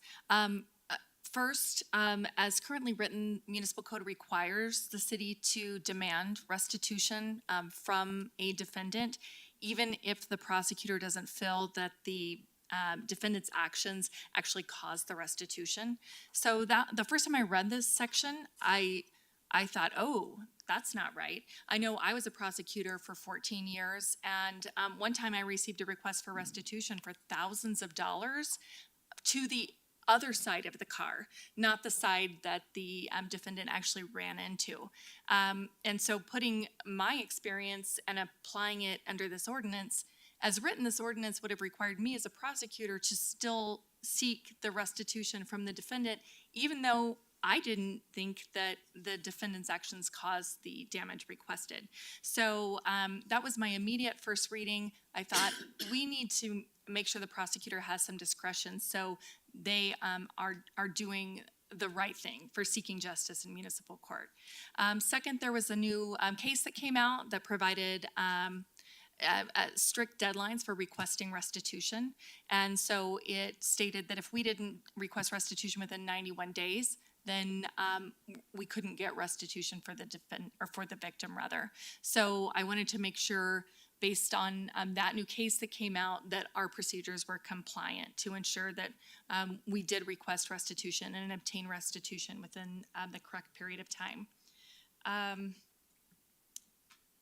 In addition, I wanted to make sure that if we were not able to collect the restitution in municipal court, that victims had the opportunity to request it themselves. So when you obtain an order of restitution from court, you can seek to enforce it in civil court, such as filing a garnishment against somebody's wages or something like that. Also, I was concerned that as written, victims weren't clearly given that opportunity to seek recourse themselves if the court was not able to recover restitution for them. We had one instance where it had gone on for many years, and at that point, the victim was barred by the statute of limitations from seeking recovery for themselves, and I didn't feel that was a good result for victims. So that was the basis for the revisions. We also just simplified the process and provided a bit more discretion so that both the prosecutor and the court can ensure appropriate justice through municipal court. So my second question is, where does the judge stand on this? So the process is first the prosecutor looks at the request for restitution, determines, yes, it appears that the defendant did in fact cause this damage. Then the prosecutor has 91 days to make that request for restitution to the court. Then at that time, the defendant can either admit that they owe it and pay it, or set up some sort of payment plan to pay it. They do pay it to the city, and then the city pays it to the victim. Generally, sometimes there's some direct payment. Alternatively, and this is where the court's role really comes into play, if the defendant says, no, I didn't cause that damage, that was to the wrong side of the car, to use that same story, then the judge will set an evidentiary hearing. The judge will receive evidence from the victim, from the defendant, from any witnesses, and then decide what damage in fact was caused by the defendant and what would make the victim whole. So he'll receive evidence on the value of the car, or the cost of repair, or the cost of replacement of a shrubbery. I use that example because that was a recent contested restitution hearing in municipal court, was the value of shrubbery. And so then the judge makes those decisions when it's contested, decides whether the defendant owes it, and if so, how much. So here is my concern, really. Justice is not decided by the prosecutor. It's decided by the judge that is elected by the citizens of Englewood. And being the past victim of a crime, a member of my family was a victim of a crime, and this was quite a while ago. You know, when victims have just gone through a court session and they're owed restitution, it's the farthest thing from your mind wanting to work on the restitution piece. And it seems to me like it would be better for, we have three people involved. We have the judge, we have the prosecutor, and we have the defendant or his attorney. And I feel like when I read this, the law really that we already had in place, put it in the judge's hands, which is where it should have been. And I kind of feel like the prosecutor's job is to uphold the laws of the city of Englewood. So we need to make sure the right laws are in place to protect the victim The defendant is, if he's not guilty, he wouldn't have to pay anything. But I'm just saying, as a council, I think we're responsible to take care of the citizens. And I believe it would be better to leave this the way it is because I am concerned for the victims. Thank you, Member Russell. Member Woodward. Yeah, I have a question. What is the statute of limitations on paying restitution? Well, the statute of limitations applies, in this case, it would apply to civil actions.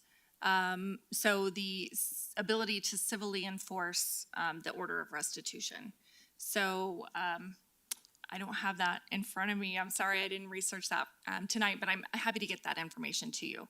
And so what we have done in the past has been my understanding that we just ask the defendant to pay, and sometimes we might call him back, him or her, to call them back to court to state why they haven't paid yet.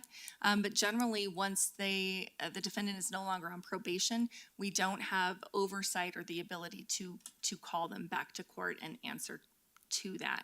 I know the court does use a third-party collector in some instances to assist in collecting court orders and fines and costs, but I'm not exactly sure when or if they do that for restitution. Can they use a bench warrant? They can in some instances, but not for failure to pay. Okay. That's definitely not legal anymore. Used to be a common practice in municipal courts, but not anymore for failure to pay. All right, thank you. Member Russell. Thank you. So I guess my question is, if we asked for restitution to be made, is there a way that the onus doesn't fall on us to make sure that it gets paid, but there is a record on the books that the defendant has been ordered to pay restitution, and then at some point, the victim could come back to collect on that?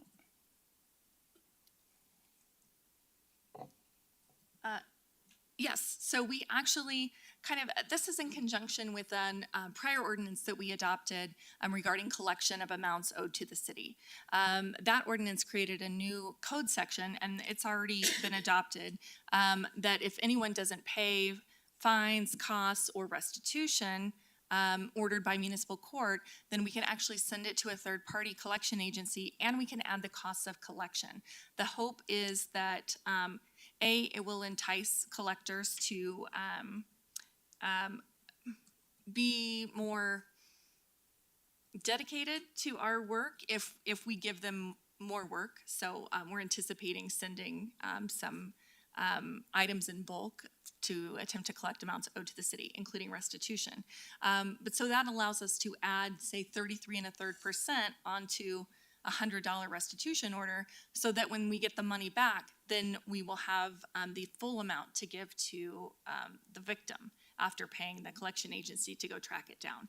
So that was one leg that we proposed and was adopted in conjunction with this. Second, the proposed revisions specifically state that the municipal court order of restitution may be enforced by the victim as a civil judgment. And so it specifically was designed so that victims can take that order of restitution to civil court and say, I want to garnish their wages. I have this order, the court already found he owes me money, so I'm going to do this myself and try to collect it myself. So we're trying to both arm victims with additional tools to be able to collect restitution without having to file their own lawsuit and prove that they're owed the money, because the prosecutor already did that work for them with a judge presiding and issuing an order. But then also to allow us a clearer path to get 100% recovery by hiring people that specialize in recovering money so that we can then give that money to the victims. And if they paid immediately, they wouldn't have to pay the 33.5% on top. Exactly. It's always easier, and that's always our goal, is voluntary payment. I mean, we don't want to send anything off for collection because it's a lot of staff time to manage it. We also have to pay more money. They have to pay more money. Always our preference for people to voluntarily pay. Thank you. Any further questions? Seeing none, can I get a motion to approve 11B1? I move to approve 11B1. Thank you, Member Noonan-Camp. Could I get a second? A second. Thank you, Member Woodward. Any further comments? Member Russell? I really can't support this, the way it is written, because I think it's inappropriate to take authority from the elected judge and put it in the hands of the prosecutor. I really would like to see us be able to go ahead and if the victim is owed restitution, I believe that we should do it in municipal court. Thank you, Member Russell. Member Noonan-Camp? Thank you, Mayor. I just wanted to note, per the council communication, that we did share this council bill with the municipal court. They did offer revisions. We've made those revisions, and they have approved the council bill as proposed. So we do have the municipal court support for this. Thank you, Member Noonan-Camp. And with that, no further comments. Can we please vote? Member Anderson. Aye. Member Noonan-Camp. Aye. Member Russell. Nay. Mayor Pro Tem Ward. Aye. Member Wink. Aye. Member Woodward. Aye. Mayor Sierra. Aye. Let the record show 6 ayes and 1 nay, the 1 nay being Councilmember Russell. Thank you, and thank you, City Attorney Niles. Agenda item 11C1, members of council, you may have seen a note earlier today that we will be looking to pull council bill or the budget supplemental until the next meeting on the 21st. Do I have that correct? City Manager will be ready for the 21st? That's correct. Okay, so just a couple of items that came up for council, so if we're able to do so, can I get a motion to table to February 21st? I move to table to February 21st. Thank you, Member Noonan-Camp. Could I get a second? I'll second that motion. Thank you, Member Wink. Any further comments? Member Noonan-Camp, go ahead. I have some discussion on this. Since we do have a couple more weeks here, there are a few questions I have for staff that might be helpful just to prepare in advance. One was, and I think that staff has already received this, but just some clarity around some of the staffing pieces that are in this council or in this budget amendment, both obviously for our library and then how we're going to appropriate some of these new sales tax funds and reimburse or not reimburse or whatever word we're using. And then I want to acknowledge that both the 285 interchange project and the Dartmouth Bridge project began before I was on this council, and it seems like the question before us in this amendment is to make two decisions, to remove funding from one project and move it to another project. It's a significant amount of money. And so I do think when we revisit this in a couple of weeks, it would be helpful to have a little bit more information than we had the first time around on the decision to pull back that funding from the 285 project, why staff is proposing this transition, and then is this the right way to move forward with the funding? Should we actually pull it from that large unassigned fund balance that we saw earlier tonight? Is it to, defund this other project for the time being? Just some more clarity on that would be helpful. Is that clear? Very helpful, thank you. Thank you. Thank you, Member Noonan-Camp. Member Russell, go ahead. I do have some questions too.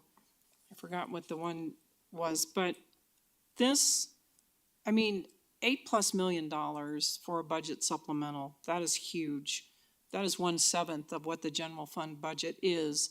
And, we're not even 6 months out from approving the budget. And there is no public hearing on this. I wonder if we need a study session on some of the issues here. I am concerned about the Dartmouth Bridge because this may impact the Dartmouth Bridge getting started. And I guess that was one of my questions. The grant money that was appointed for the Broadway project or whatever it was and that we want to move it, can we do that legally, or does that funding have to stay specifically with the project that it was granted for? Thank you for the question, Member Russell. The funding that we were proposing to reallocate was the local funds. So we've put, I think it's 7 million in local funds. So we have ample local funds in that fund to reallocate to that. But I appreciate the concern mentioned previously, and I believe Mayor Olson had also commented to me that he doesn't love, reallocating from another project before we've, maybe Mayor, oh, sorry, not Mayor Olson, Mayor Sierra, that he didn't love, reallocating from a project in a budget amendment as opposed to having that discussion. So we'll find a different way. I think there's some unallocated funds in the PIF, the Public Improvement Fund, that we can do without having to reallocate. But, so these comments are very helpful. Okay, so if we're thinking about doing something different, if we table this to another meeting, then we're not really changing. I should probably mention that we have also asked, but I did not send you an email on this today, for you to postpone the item on Dartmouth Bridge. So that would be, or did you mention that, Mayor? No, not yet, but I guess I Okay. should have mentioned it. So We're gonna to have your table point, the next Member item as well. Russell, yes, we need to also postpone, or table rather, the Dartmouth Bridge discussion. So instead of tabling these, is it possible that you need to discuss in the mayor-manager meeting how to readdress it? Because if we table it, it's gonna come forward right in the same manner. That's just a question. Mayor, if I could. Go ahead, City Manager. The goal would be to take the feedback that we're getting tonight and make some adjustments to both the communication and to the resolution, to better, comply with council's wishes on this. So I think to your point, it is legal for us to move money around, but we're hearing from some council members that they would rather use some other unallocated funds instead of taking from one project before you've had a discussion to hear that. We also are going to be adding some clarity around the communication and the resolution to the alternative policing tax, and to make sure that the public is very clear on what that money is being used for, which is 100% alternate policing. And lastly, was the, there was one other, the library staffing. yeah. And just making sure that we explain why the library staffing costs have gone up, and which is related to the compensation and classification study. But we'll be answering those and tweaking the resolution and the COM to address these issues. Thank you. Anyone else? Seeing none, can we get a vote? Can we vote on the motion to table? Member Anderson. Aye. Member Noonan. Aye. Member Russell. Aye. Mayor Pro Tem Ward. Aye. Member Wink. Aye. Member Woodward. Aye. Mayor Sierra. Aye. Let the record show 7 ayes. Thank you. And as mentioned, we're going to be looking to table the Dartmouth Bridge widening project as well, since it is contingent on the budget supplemental. So can I get a motion to table as well to February 21st? I move to table 11C2 to, what'd you say? February 21st. February 21st, thank you. Second. Perfect. Thank you, Member Anderson and Mayor Pro Tem. Any further comments? Can we please vote? Member Anderson. Aye. Member Noonan. Aye. Member Russell. Aye. Mayor Pro Tem Ward. Aye. Member Wink. Aye. Member Woodward. Aye. Mayor Sierra. Aye. Let the record show 7 ayes. Thank you. Moving on to 11C3, we have Deputy Director Chris Edelstein and Fleet Supervisor Richard Charnell here to talk about the cooperative purchasing agreement between Arapahoe County and Lighting Accessory and Warning Systems, LLC. Good evening, Mr. Charnell. Good afternoon. I think it's the first night tonight, right? Or first time up with us? Well, I did a couple months ago for Man, utilities, but all right. in person. It's 10 o'clock, all right? So cut me some slack. Go ahead, Mr. Charnell, sorry. So, of course, this is actually the second part of the next one, which is actually the purchase of 13 police units. So unfortunately, we're doing this first, but it's absolutely fine. Pretty much, once you purchase a police unit, you must upfit it to get all the lights on it, the bull bar, the cameras on it, and everything like that. So pretty much this is the purchase of those for our 16 units that we have hopefully going into the fleet. And I do have a presentation.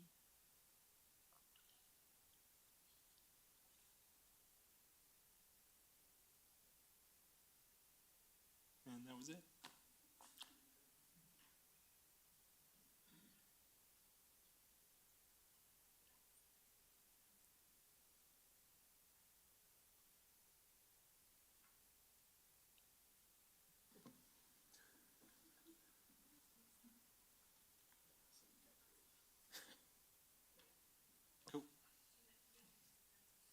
Do I have a who? Never used it, first time here, but I'm gonna try a clicker. You're good. Alright, so pretty much going through the background, like I said, for our next agenda item, in addition to purchasing those 13 police interceptors, each unit needs to be outfitted with the appropriate graphics, lighting, and emergency equipment for the vehicles. Fleet Services staff recommends the use of the cooperative purchase agreement between Arapahoe County and Lighting Accessories and Warning System, also known as LAWS, for this upfitting. The total cost for the upfitting and the 13 units is $221,261.50. 3 police Tahoe units are also currently waiting to be outfitted by LAWS right now for the total of $54,074.86. For a total in 2023 of $275,336.36. Fleet Services is also requesting the extra $24,663.64 to cover any costs associated with any necessary police department repairs at LAWS through 2023. As we all know, people like to hit our cop cars, and thus we need to get them repaired at body shops, and the graphics need to be replaced. Any lights also need to be replaced, and bull bars, or what have you. Financial implications, this is pretty much the breakdown of everything from the Tahoes to an unmarked interceptor, the 12 Ford PIUs that are coming in, a Tahoe that is actually marked that's replacing one of our old units that unfortunately was totaled. It's about $18,000 to upfit these units. That's with the cameras and everything. It used to be a lot cheaper, unfortunately. For all of our inflation and needing cameras in these units, it has skyrocketed.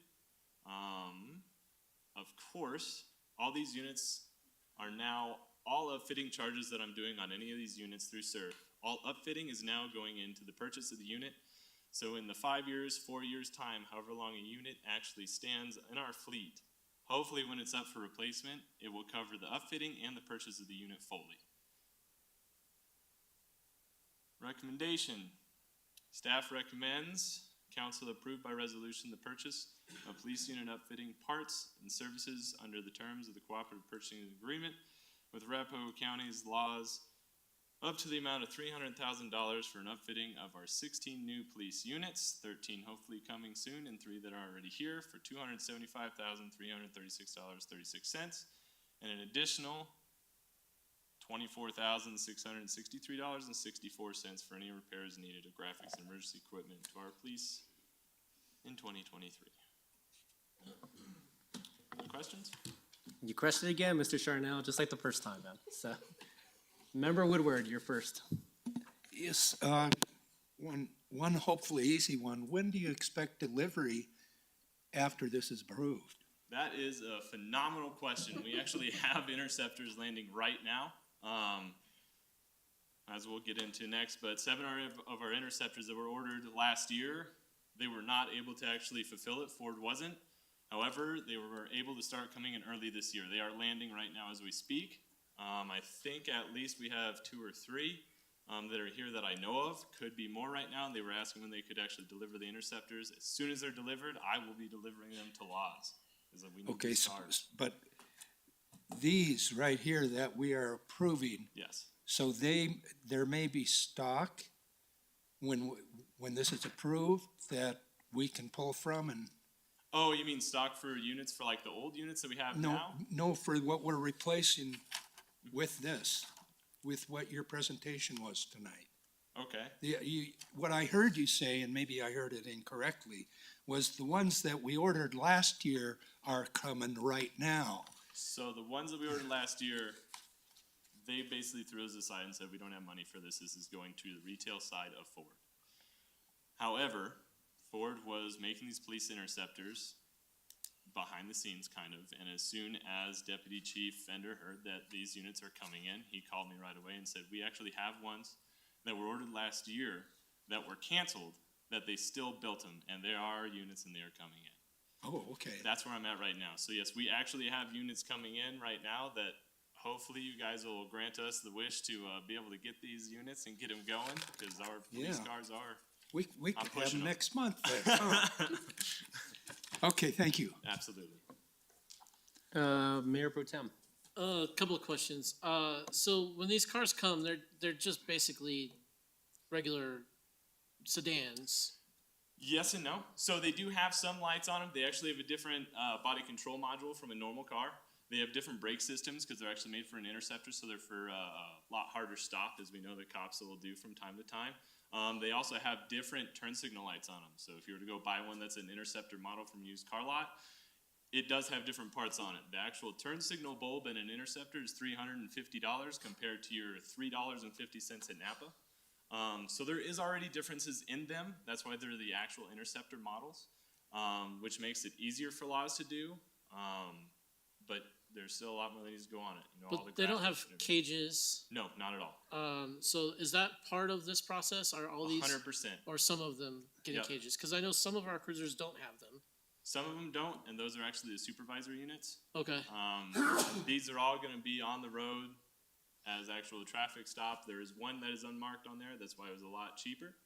But yeah, for this, none of these are supervisor. They're all getting the whole blown everything up. Okay. They're And then getting all the cages and cameras for outside of the unit and inside the unit, and absolutely everything.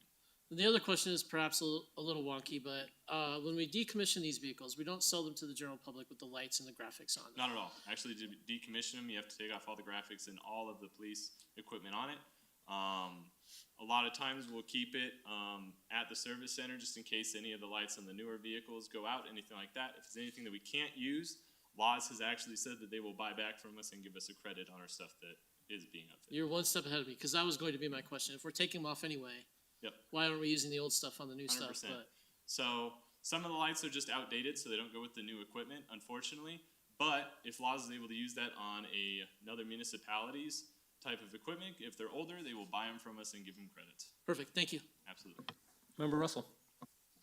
Thank you. So my question is more about the budget in the council communication, where it talks about the source of funds 62-1001, 61402.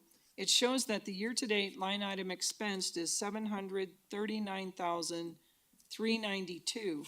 Why is the line item amount in the council communication different than on the contract approval summary, where it shows that spent to date is only $157,880? Because that is actually adding in the purchase of the police units.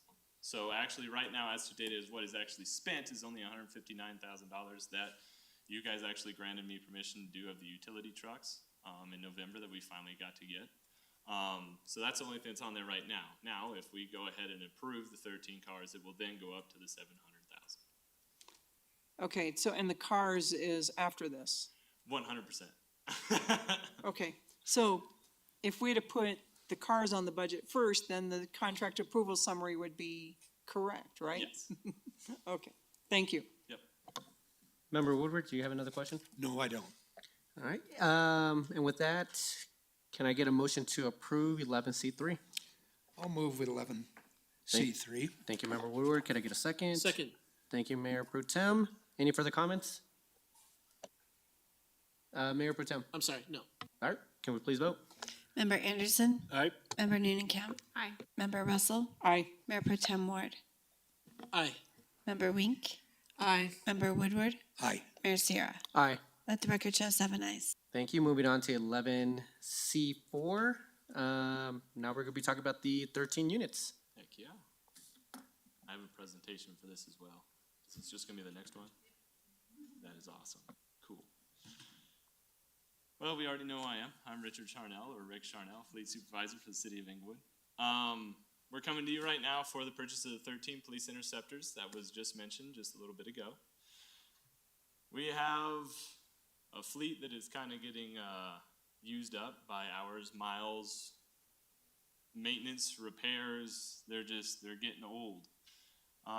In 2019, the Fleet Advisory Committee determined that the public pursuit type vehicle will be replaced in 4-year cycle instead of 5 years. Fleet Services is working to replace 13 police department units that are due for replacement in 2023 or prior. 12 of these 13 units have a maintenance repair cost of 44% the original purchase price of the vehicle, Older vehicles have a higher fuel cost, maintenance costs, and tend to be unreliable. The final vehicle does not meet the current needs of the police department. Siltahar Motors was awarded the state contract agreement 176658 on June 9th, 2022, and is valid through September 30th of 2023. Here's some of my maintenance and repairs that's put together.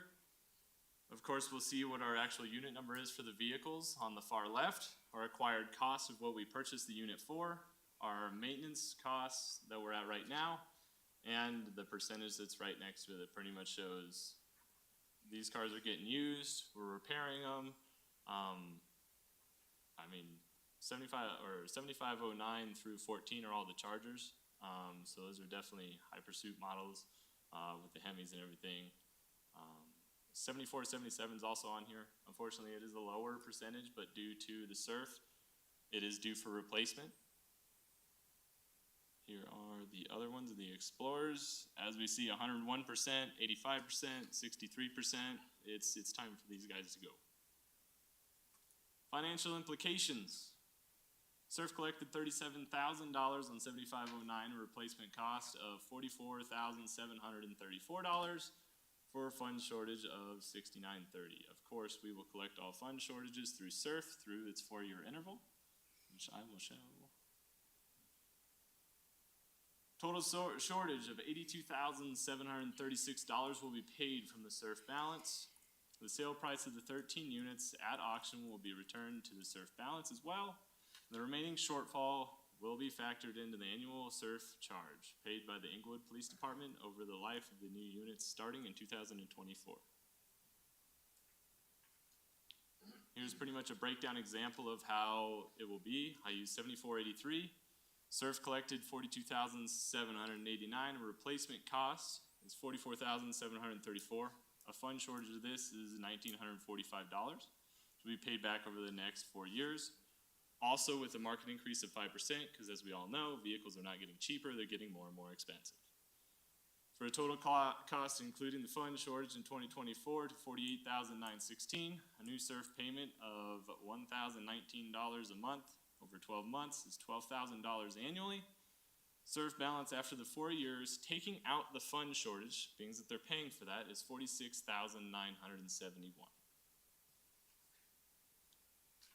Fleet Services staff recommends City Council approve by resolution the purchase of 13 pursuit vehicles for the Police Department from Siltahar Motors, Inc.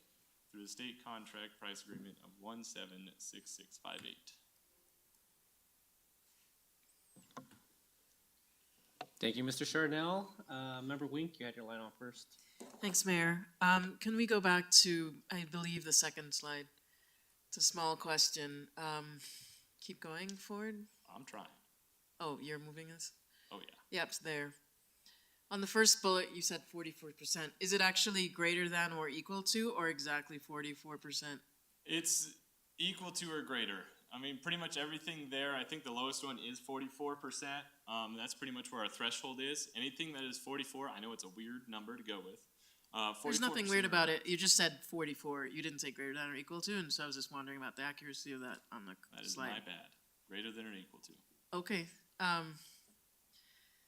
Thank you. Do you mind moving forward a couple of slides? Yeah. Which one were you looking for? Maybe one, yeah. Okay, no, thank you very much. Yep. Thank you, Mayor. Yep. Mayor Pro Tem? My question is in regards to M&R. So this is like tires and oil and engine repairs and coolant. It's everything that goes into the car for the life of the vehicle, correct? 100%. Brakes, anything that needs to be repaired on a vehicle because of it being used and worn out. So some of this high M&R costs we're seeing on police cars probably has to do with the way they're used, right? If they're involved in an accident or some sort of traffic collision, does that go into M&R? That would not go into M&R. Anything that happens in an accident goes into body, which would usually go into our insurance if it was hit or anything like that. M&R is honestly what you just said. It is brakes, it is spark plugs, it is fluids, it is worn out PTUs. I've seen some transmissions. Anything that goes out because of use. I'm not going to say that it's generalized because somebody's extremely hard on a vehicle. Of course, our police officers do have to make drastic, speed ups and slow downs just to get where they need to go, or if they're pulling somebody over. However, I'm not going to say that these maintenance and repair costs are because they're extremely hard on the vehicles. If it was more of, hey, I'm replacing bumpers, fenders, grill guards, seats because they're tearing them like crazy, I would 100% agree with you and be like, these guys are rough on them and we need to take better care of our units. In this case, I mean, brakes on those Chargers, the Brembos that are on them, we were going through brakes every about 7,000 miles. And when called Dodge on it, so that's typical for their Interceptors. So that just tells me, like, come on now, we just need to engineer something better. Also, especially with the Dodges, I know Hemis very well. Their ecosystem on it, they turn off the same cylinder every single time when you let off the throttle. If you turn off the same cylinder every single time, you round out the cam and you need an engine. To the Explorer side of things, these guys have been in here for some of them 6 years, some of them 5 years. They are just overused. When these cars are on and they're on for 10 hours a day and you equate 30 miles to an hour of use, some of these cars have 500,000 miles on them just running. I don't know about you guys, my car ain't lasting 500,000 miles. So in that case, yeah, to your question, it is all maintenance and repair going in these vehicles. Okay, and that was gonna be my second question. When you look at the M&R on the Dodge units, and you compare it to the M&R on the Ford units, and you look at that in light of the fact that we're acquiring a bunch of Ford units, it does cause me some concern because Right. there's a significant difference. I will definitely say that. So the Dodges, if this puts any ease for you, the Dodges are 2019s and the Fords are 2017s. Okay. So it is 2 years older. The Dodges are just now coming off of warranty, so that's why I'm more like, we need to push these things out of here because warranty's not going to be covered anymore. I literally have a Dodge that was called in that I had to tow in today because it has a total integrated power module that literally just went out while the cop was driving. Wow. That's not good. That means his wipers started going, the car turned off, and he was dead in the water. At that point, I say we need to get rid of these, and I need new units so these guys stay safe. Do we take warranty expenses out of M&R or? So warranties, that doesn't even come to us. If it's a warranty through a dealership, we don't see any charge, anything like that is $0. We've actually replaced, I think it was October, I replaced an engine in a Dodge Charger through Brandon Dodge, and it was no cost to us. Everything was $0, but we got a brand new engine in 7512. Great, thank you. Absolutely. Member Russell. Thank you. So my question is, are we getting 13 vehicles or are we getting 20 vehicles? We're only getting 13 units. So the 7 that were approved a year ago are being reapproved now in this? Pretty much, because they are more expensive. Last year when they were fully canceled, Ford said they will be going up in price. They did go up in price. So unfortunately, it was a whole canceled order, even though they were able to build them regardless. When they were canceled, was the money left in the budget? That would definitely be a question for Deputy Director Chris Edelstein. Good evening, Council. Yeah. So the total is still in the SURF balance. So at some point, we just got 4 brand new snowplow trucks as well. So we will need to come with a budget supplemental due to the fact that we ordered them last year, but they're just coming in this year. So we actually have to bring forward more money now that those units are all coming in. So if they're all coming in, and it says in this, like there's 82,736 unfunded, is there some unfunded also on the snowplows? I would have to look back into it, but yeah, I'm sure there is some unfunded as well on those. So where do we come up with the unfunded money to pay for it now? In the overall SURF budget, so we were going extended periods without replacing vehicles, so and would still bill for that. So we do still have some of that funding as well that is available. Okay, but then there's funding, right? It's not unfunded. I just don't understand that. But so why are we choosing to replace the vehicle that only has 7%? That vehicle actually isn't meeting the needs of police. They're looking for another police kind of interceptor unit to be on the street. Okay, thank you. Any further questions from council? Seeing none, can I get a motion to approve 11C4? I move to approve 11C4. Thank you, Mayor Pro Tem. Second? I'll second the motion. Thank you, Member Wink. Any further comments? Seeing none, can we please vote? Member Anderson, Aye. Member Noonan Camp. Aye. Member Russell. Aye. Mayor Pro Tem Ward. Aye. Member Wink. Aye. Member Woodward. Aye. Mayor Sierra. Aye. Let the record show 7 ayes. Thank you both for your time tonight. Absolutely. Y'all have a good night. And with that, we will now move to general discussion. I'll start off with Mayor's Choice. I'll be brief. As everyone knows, we're going to be meeting on Saturday with the DDA as well as LNR on Saturday. We're starting at 9 a.m. I think we go to 4 p.m. And with that, obviously, we will not have a study session next Monday. I'm actually going to be out on the 21st, so Mayor Pro Tem, you're going to have to pick me up on the 21st here in a couple of weeks. And also, just real quick, I just want to acknowledge that this month is Black History Month. Normally, we read a proclamation at the beginning, but we haven't approved the list of proclamations for this year. And I guess just a question for council, will you be okay just approving the same ones that we did last year without adding anything? So just wanted to get consensus on that. Doesn't look like anyone is in disagreement with that, but we will go ahead and read the proclamation on the 21st. I was going to talk about affordable housing, but we covered that a little bit earlier in the day. And lastly, I wish I would have made it, but I wasn't there for Sergeant McGrath's retirement last week. And I just want to state my appreciation. Obviously, we talked about the mental health co-responder program. I know that he was spearheading a portion of that, or at least he played a big role in that with alternative policing as well as the co-responder program. So I just want to thank him for his service. 31 years here with the city of Englewood, 40 overall in his profession. I wish I could have saw him off last week, but just wanted to acknowledge Sergeant McGrath's service to the city. So, and with that, I'll just open it to council member's choice. Go ahead, Mayor Pro Tem. I have a couple of things I'd like to introduce as potential study sessions. The first is I would like to check in with the UDC committee, and I want to talk with them about their experience on the committee, how they feel relative to whether the ideas they introduced were incorporated into the code, and whether council made changes without their consent, or to the extent that we affected the process going along. So I think it's worth checking into and keeping in mind as we erect any of these future similar committees. The second study session that I would like to propose is we had our council retreat and we finished on time, but we didn't get to fully discuss the sustainability changes to the strategic plan. And I think that is worthy of a discussion among the full body.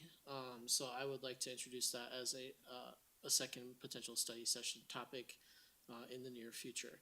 And then the third study session topic I would like to do is I would like to invite the municipal court judge to come to council and sort of discuss some issues related to the courts and how the process for council making legislative changes that affect the courts should work and is working now.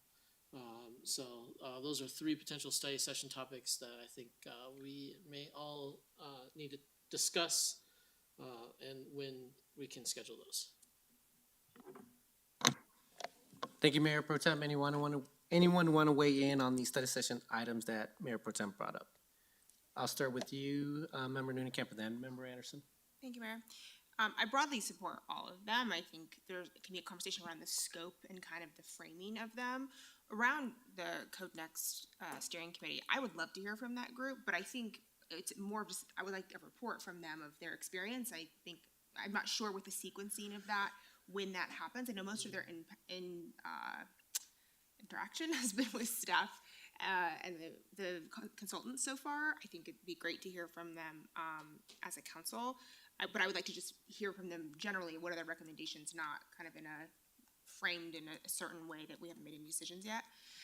And then regarding municipal court, I do think, I brought this up actually previously, that it would be helpful for me, especially when we're making budget allocations for the court and we're making decisions about the retention of the judge, to have more information about how the the state of the court perhaps, or something like that. And so maybe we could have a conversation around the scope of that study session and what kind of that engagement looks like. But I would like to have some sort of study session on municipal court.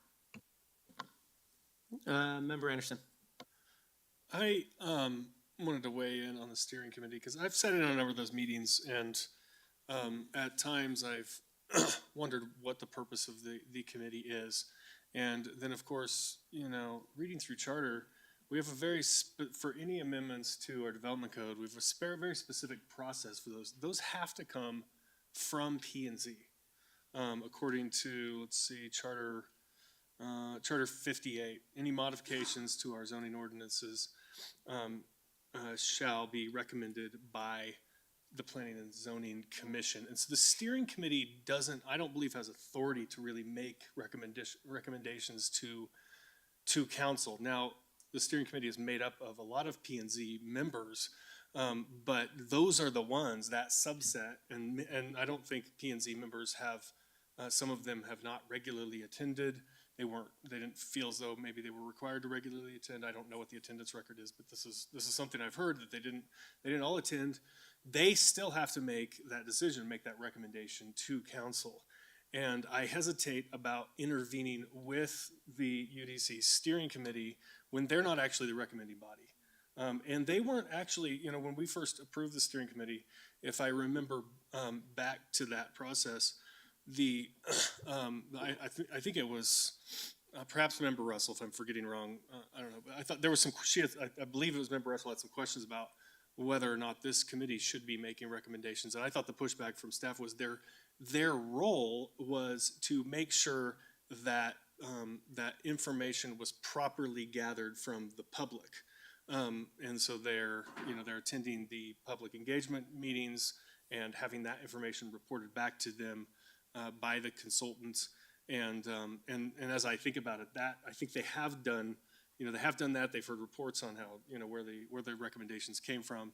To that extent, I think they're doing a good job, but I don't really want to bring them in as I've thought about it, and I initially thought it was a good idea, but as I thought more about it, since they're not the body that recommends, that's P&Z, and P&Z's, is an independent, we don't have a council member liaison for P&Z. P&Z is a commission that's going to make those recommendations, and that's where I'd prefer to see them come from, and not try to coordinate with the steering committee personally. So I'm not supportive of that one. What was the second one? Sustainability. Remind me We skipped it in our retreat. We didn't talk about it. Oh, I'd be fine with that, and then yeah, you're hearing from the courts as well. I'm supportive of those two. Member Russell. Thank you. I actually do agree that we should hear from the UDC steering committee. And I know some of the things that have been shared. I have some concerns about this also, that Councilmember Anderson shared about the attendance of P&Z members. I think that I would like to do a council request on how many meetings the P&Z members, just the attendance at the UDC committee, because I believe, I don't remember how this happened, but planning and zoning was part of that, and I agree that probably there were some, maybe they didn't think it was important, but when we get through this whole process, at the end of the process, P&Z is probably going to be making decisions on all those meetings that people weren't there. I am concerned about the process. I think there's some other concerns about the process that I think perhaps council has moved forward some ideas. Did they go to P&Z first? I don't think so. Because the process is clearly outlined, and I think perhaps we, as a council, have violated the process. But I think these are things that we need to look at. I would agree that we should have the steering committee come just to talk about what their feelings have been about the process. Thank you. Member Wink. Thank you, Mayor. To Mayor Pro Tem's request for the study session regarding the sustainability item we may not, or line item in the strategic plan we may not have discussed fully, is there did we get completely cut off and not have the opportunity to dig in at all? I don't remember. Correct. We were actually supposed to provide feedback via email to staff, but we never went into items. And nothing else? There wasn't another topic that we need to also get on the books? That was it from Okay. that session. Okay, that's it, thank you. So you're in support? Yep. Okay. Thank you. For all three items? I beg your pardon, I do support that request for all 3 study sessions. Okay. Thank you. I think we have majority to bring those back as a study session item, so.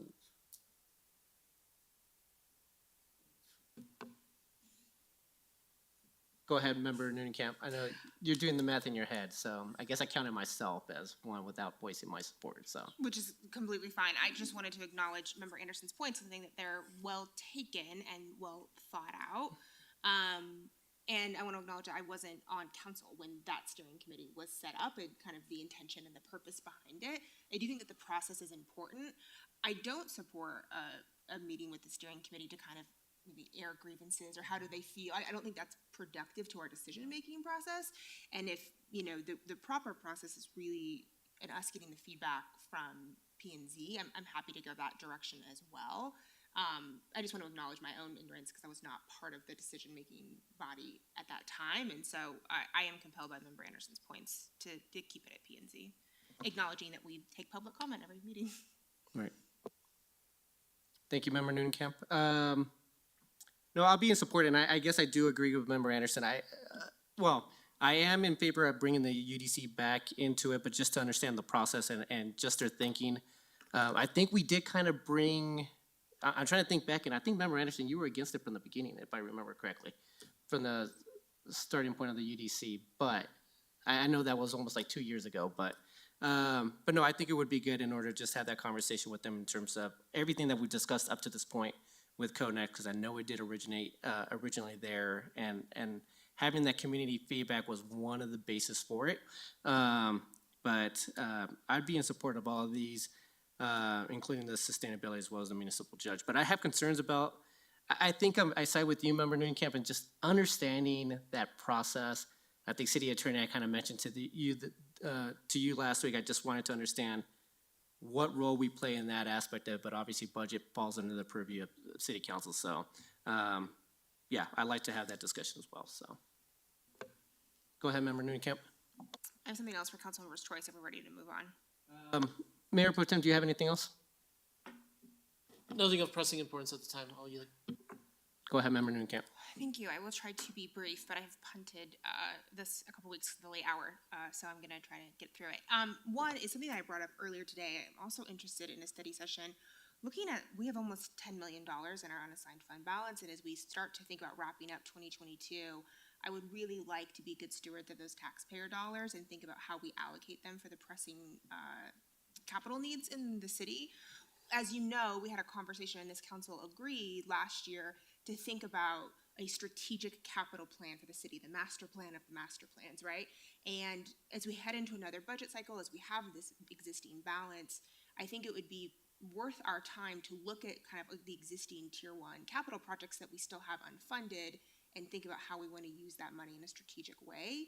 If we start with some council requests and get some information, and then we move to a study session, I'm open to ideas on how we do that, but I would like to see that process move forward expeditiously. So that's my first request. We can pause if you want. Any feedback from council? I'm in support of it. I definitely want to have that conversation. So Member Anderson, agree. Mayor Pro Tem? 100% supportive. I think we should also include the question of whether we should ratchet or slide in that discussion as well. Oh, we're bringing that back? Yep, yep. I'm sticking with it. All I'm right. not gonna let it die. Member Woodward, then Member Russell. Yes, I am in support of that, and ratchet or slide, I'm not so much in support of having that discussion at this point in February of the year, so. But something that I think is important and is important to the community in doing that with capital stuff is looking at, we're trying to figure out, how do we get Broadway Bridge that done, you know, instead of giving money back to the state and that sort of thing, and not seeing that happen. So. Thank you, Member Woodward. Member Russell? I agree. I do appreciate the idea of having a capital project master plan, looking at that. I'm really not so interested in the ratchet and sliding just yet, because I still think that, the things are pretty iffy, but I appreciate that. So thank you. Thank you. Member Noonan, go ahead. One more item and I'll be quick. Per my comments this evening, I think it's very important that we are the elected members in this city and of this body. We are the ones who are supposed to be engaging with our citizens on these issues, not our staff, right? And not them not taking the incoming, but it's really us ensuring that we're communicating to our citizens and they have the information that they need to know what's happening in the city. And I think our staff does an excellent job sharing information about what's happening in the city. And yet I'm sure all of us all have experiences where we're interacting with citizens who still say, oh, I don't know what's going on, right? And I know many of us have tried different citizen engagement efforts, whether it's coffees or town halls or, library meetings or whatever it is. And I think there's actually an opportunity for us to work together in our efforts to engage with citizens and ensure that they have the information that they need. I've looked at what other cities have done, and it's very common to actually have an all-council town hall or an all-council coffee where we actually could be staffed and have, support from our staff, but something that we would all do together just to build relationships in the community, to provide information, to educate the citizens on something that's going on. And something that we didn't have to all do on our own, that we could actually do as a team, as a council. I've brought this up with our city manager. He's open to the idea and thinks that the staff actually can support us doing something like this and would help alleviate, I think, some of the pressure that our staff feels about being the only kind of messengers in the community, where that's really the role that we've all signed up for. I think maybe we could start with a quarterly, coffee with council or something where we could just make ourselves available to the community to help with some of this information and these relationship building pieces. So I'm curious if any of my colleagues are interested in something like that, if we wanted to kind of band together in our efforts to engage our citizens. Sure. Member Wink. Thanks, Mayor. Thanks, Member Noonan-Kemp. I think it's a fantastic idea, so I'm wholeheartedly on board. I think having a casual occasion for citizens to, typically when we call something a town hall, we're still sitting in this format in front of them, they're facing us and asking us more formal questions than not. And sometimes I think it's good for more than a few citizens to have the opportunity to talk to us, still about pressing issues, obviously, but I think this is a great forum. At least we can try it and see how it goes, right? But I'm in support of that, Mayor. Thanks. Member Woodward. Yes, I'm in favor of it. We've had them in the past. We used to have them outside in the parks under tents. So, and people showed up. So, yes, I'm in favor of that. Perfect. I'm in support of it as well, so. Mayor Protem. Strongly support, and thank you, Member Noonan-Kemp, for bringing this forward. I've been thinking about something similar myself relative to public outreach, so I'm glad this came up tonight. Perfect. Anything else, Member Noonan-Kemp? No, I appreciate the partnership. That's all. Perfect. Anyone else for council members? Go ahead, Member Woodward. I have two items. One is the animal registration. I would like to have you get that on a study session and have us discuss it in a study session format as to how we can make that work. And I think there's some choices there where we can make it work fairly easy. And regardless of what we heard tonight about kids in soccer cleats are tougher on turf than dogs, kids on soccer cleats aren't there, that many hours a day or whatever, and kids on dogs, it's a permit type of thing. Dogs don't pay taxes. People do. And that's why we call them people parks with off-leash privileges. That was the intent going back many years, and in my opinion, nothing's changed there. So I want to have that discussion. I want to have and take a look at how do we make it a staggered type fee. And I have home-based people or home-based animals, you know, a low fee in the event they get out or something that they cannot be easily identified by code enforcement. And dogs that are out on leashes walking, but not at off-leash parks. Those are three different categories, and then a fourth would be out of city or non-residents, which are utilizing our parks and I think should be paying the fee. Before you move on to the second item, Member Woodward, let me just see, because we did vote, or at least we had actually, we voted on it last week. No, it was a study session. It was study session. Consensus. But yeah, there was consensus to not bring it back, but I just want to see if anybody's open to reopening that discussion. Member Anderson, then Mayor Pro Tem. My opinion on it hasn't changed, and I think there were, I think there were 5 of us that were not prepared to make a required permit. So unless we have a couple of people ready to change their minds. Go ahead, Mayor Pro Tem. Yeah, I don't have anything substantively different to offer. I was just curious how this differs from the study session that we already had. Right. Member Noonan-Camp. Same, my position is unchanged. I'm very open to it as an opt-in if people want to do that to ensure safety and they can track their animal. I'm not ready to make it a requirement at this point. And when we gave that direction to staff, they did communicate that that might not make it a feasible program. I think we're waiting to hear back from staff if they want to crunch those numbers and bring it back in a optional capacity, but that's, I think, where we left it.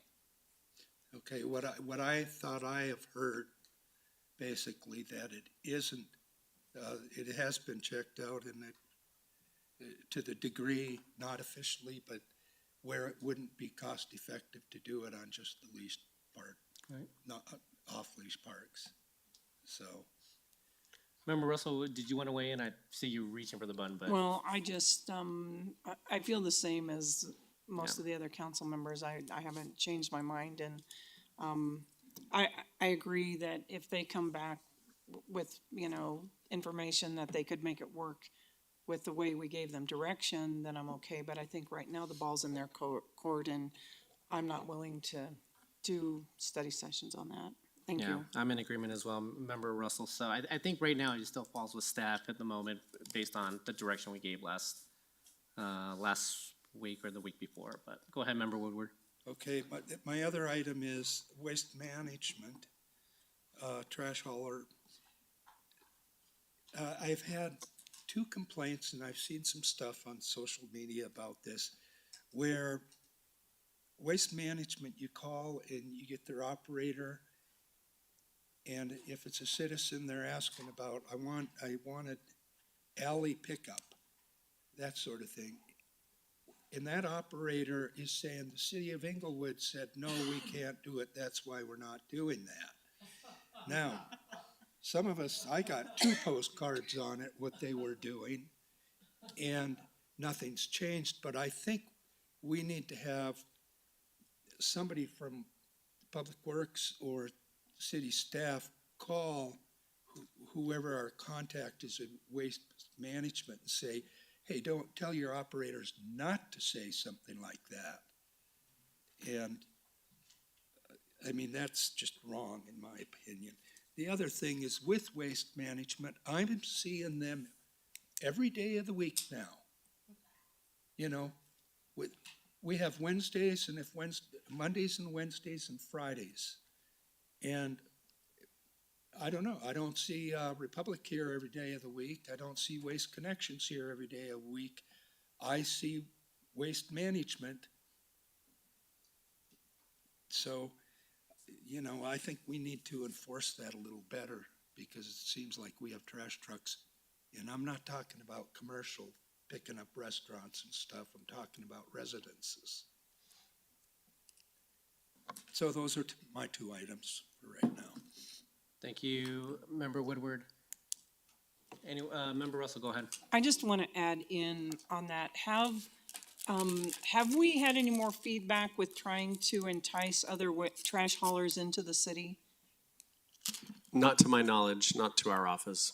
Okay, I agree that not only have I heard this, but I know it. We live on the far northeast circle, and there would be people a block away that got their trash picked up over Christmas. I think we got it picked up between Christmas and New Year's.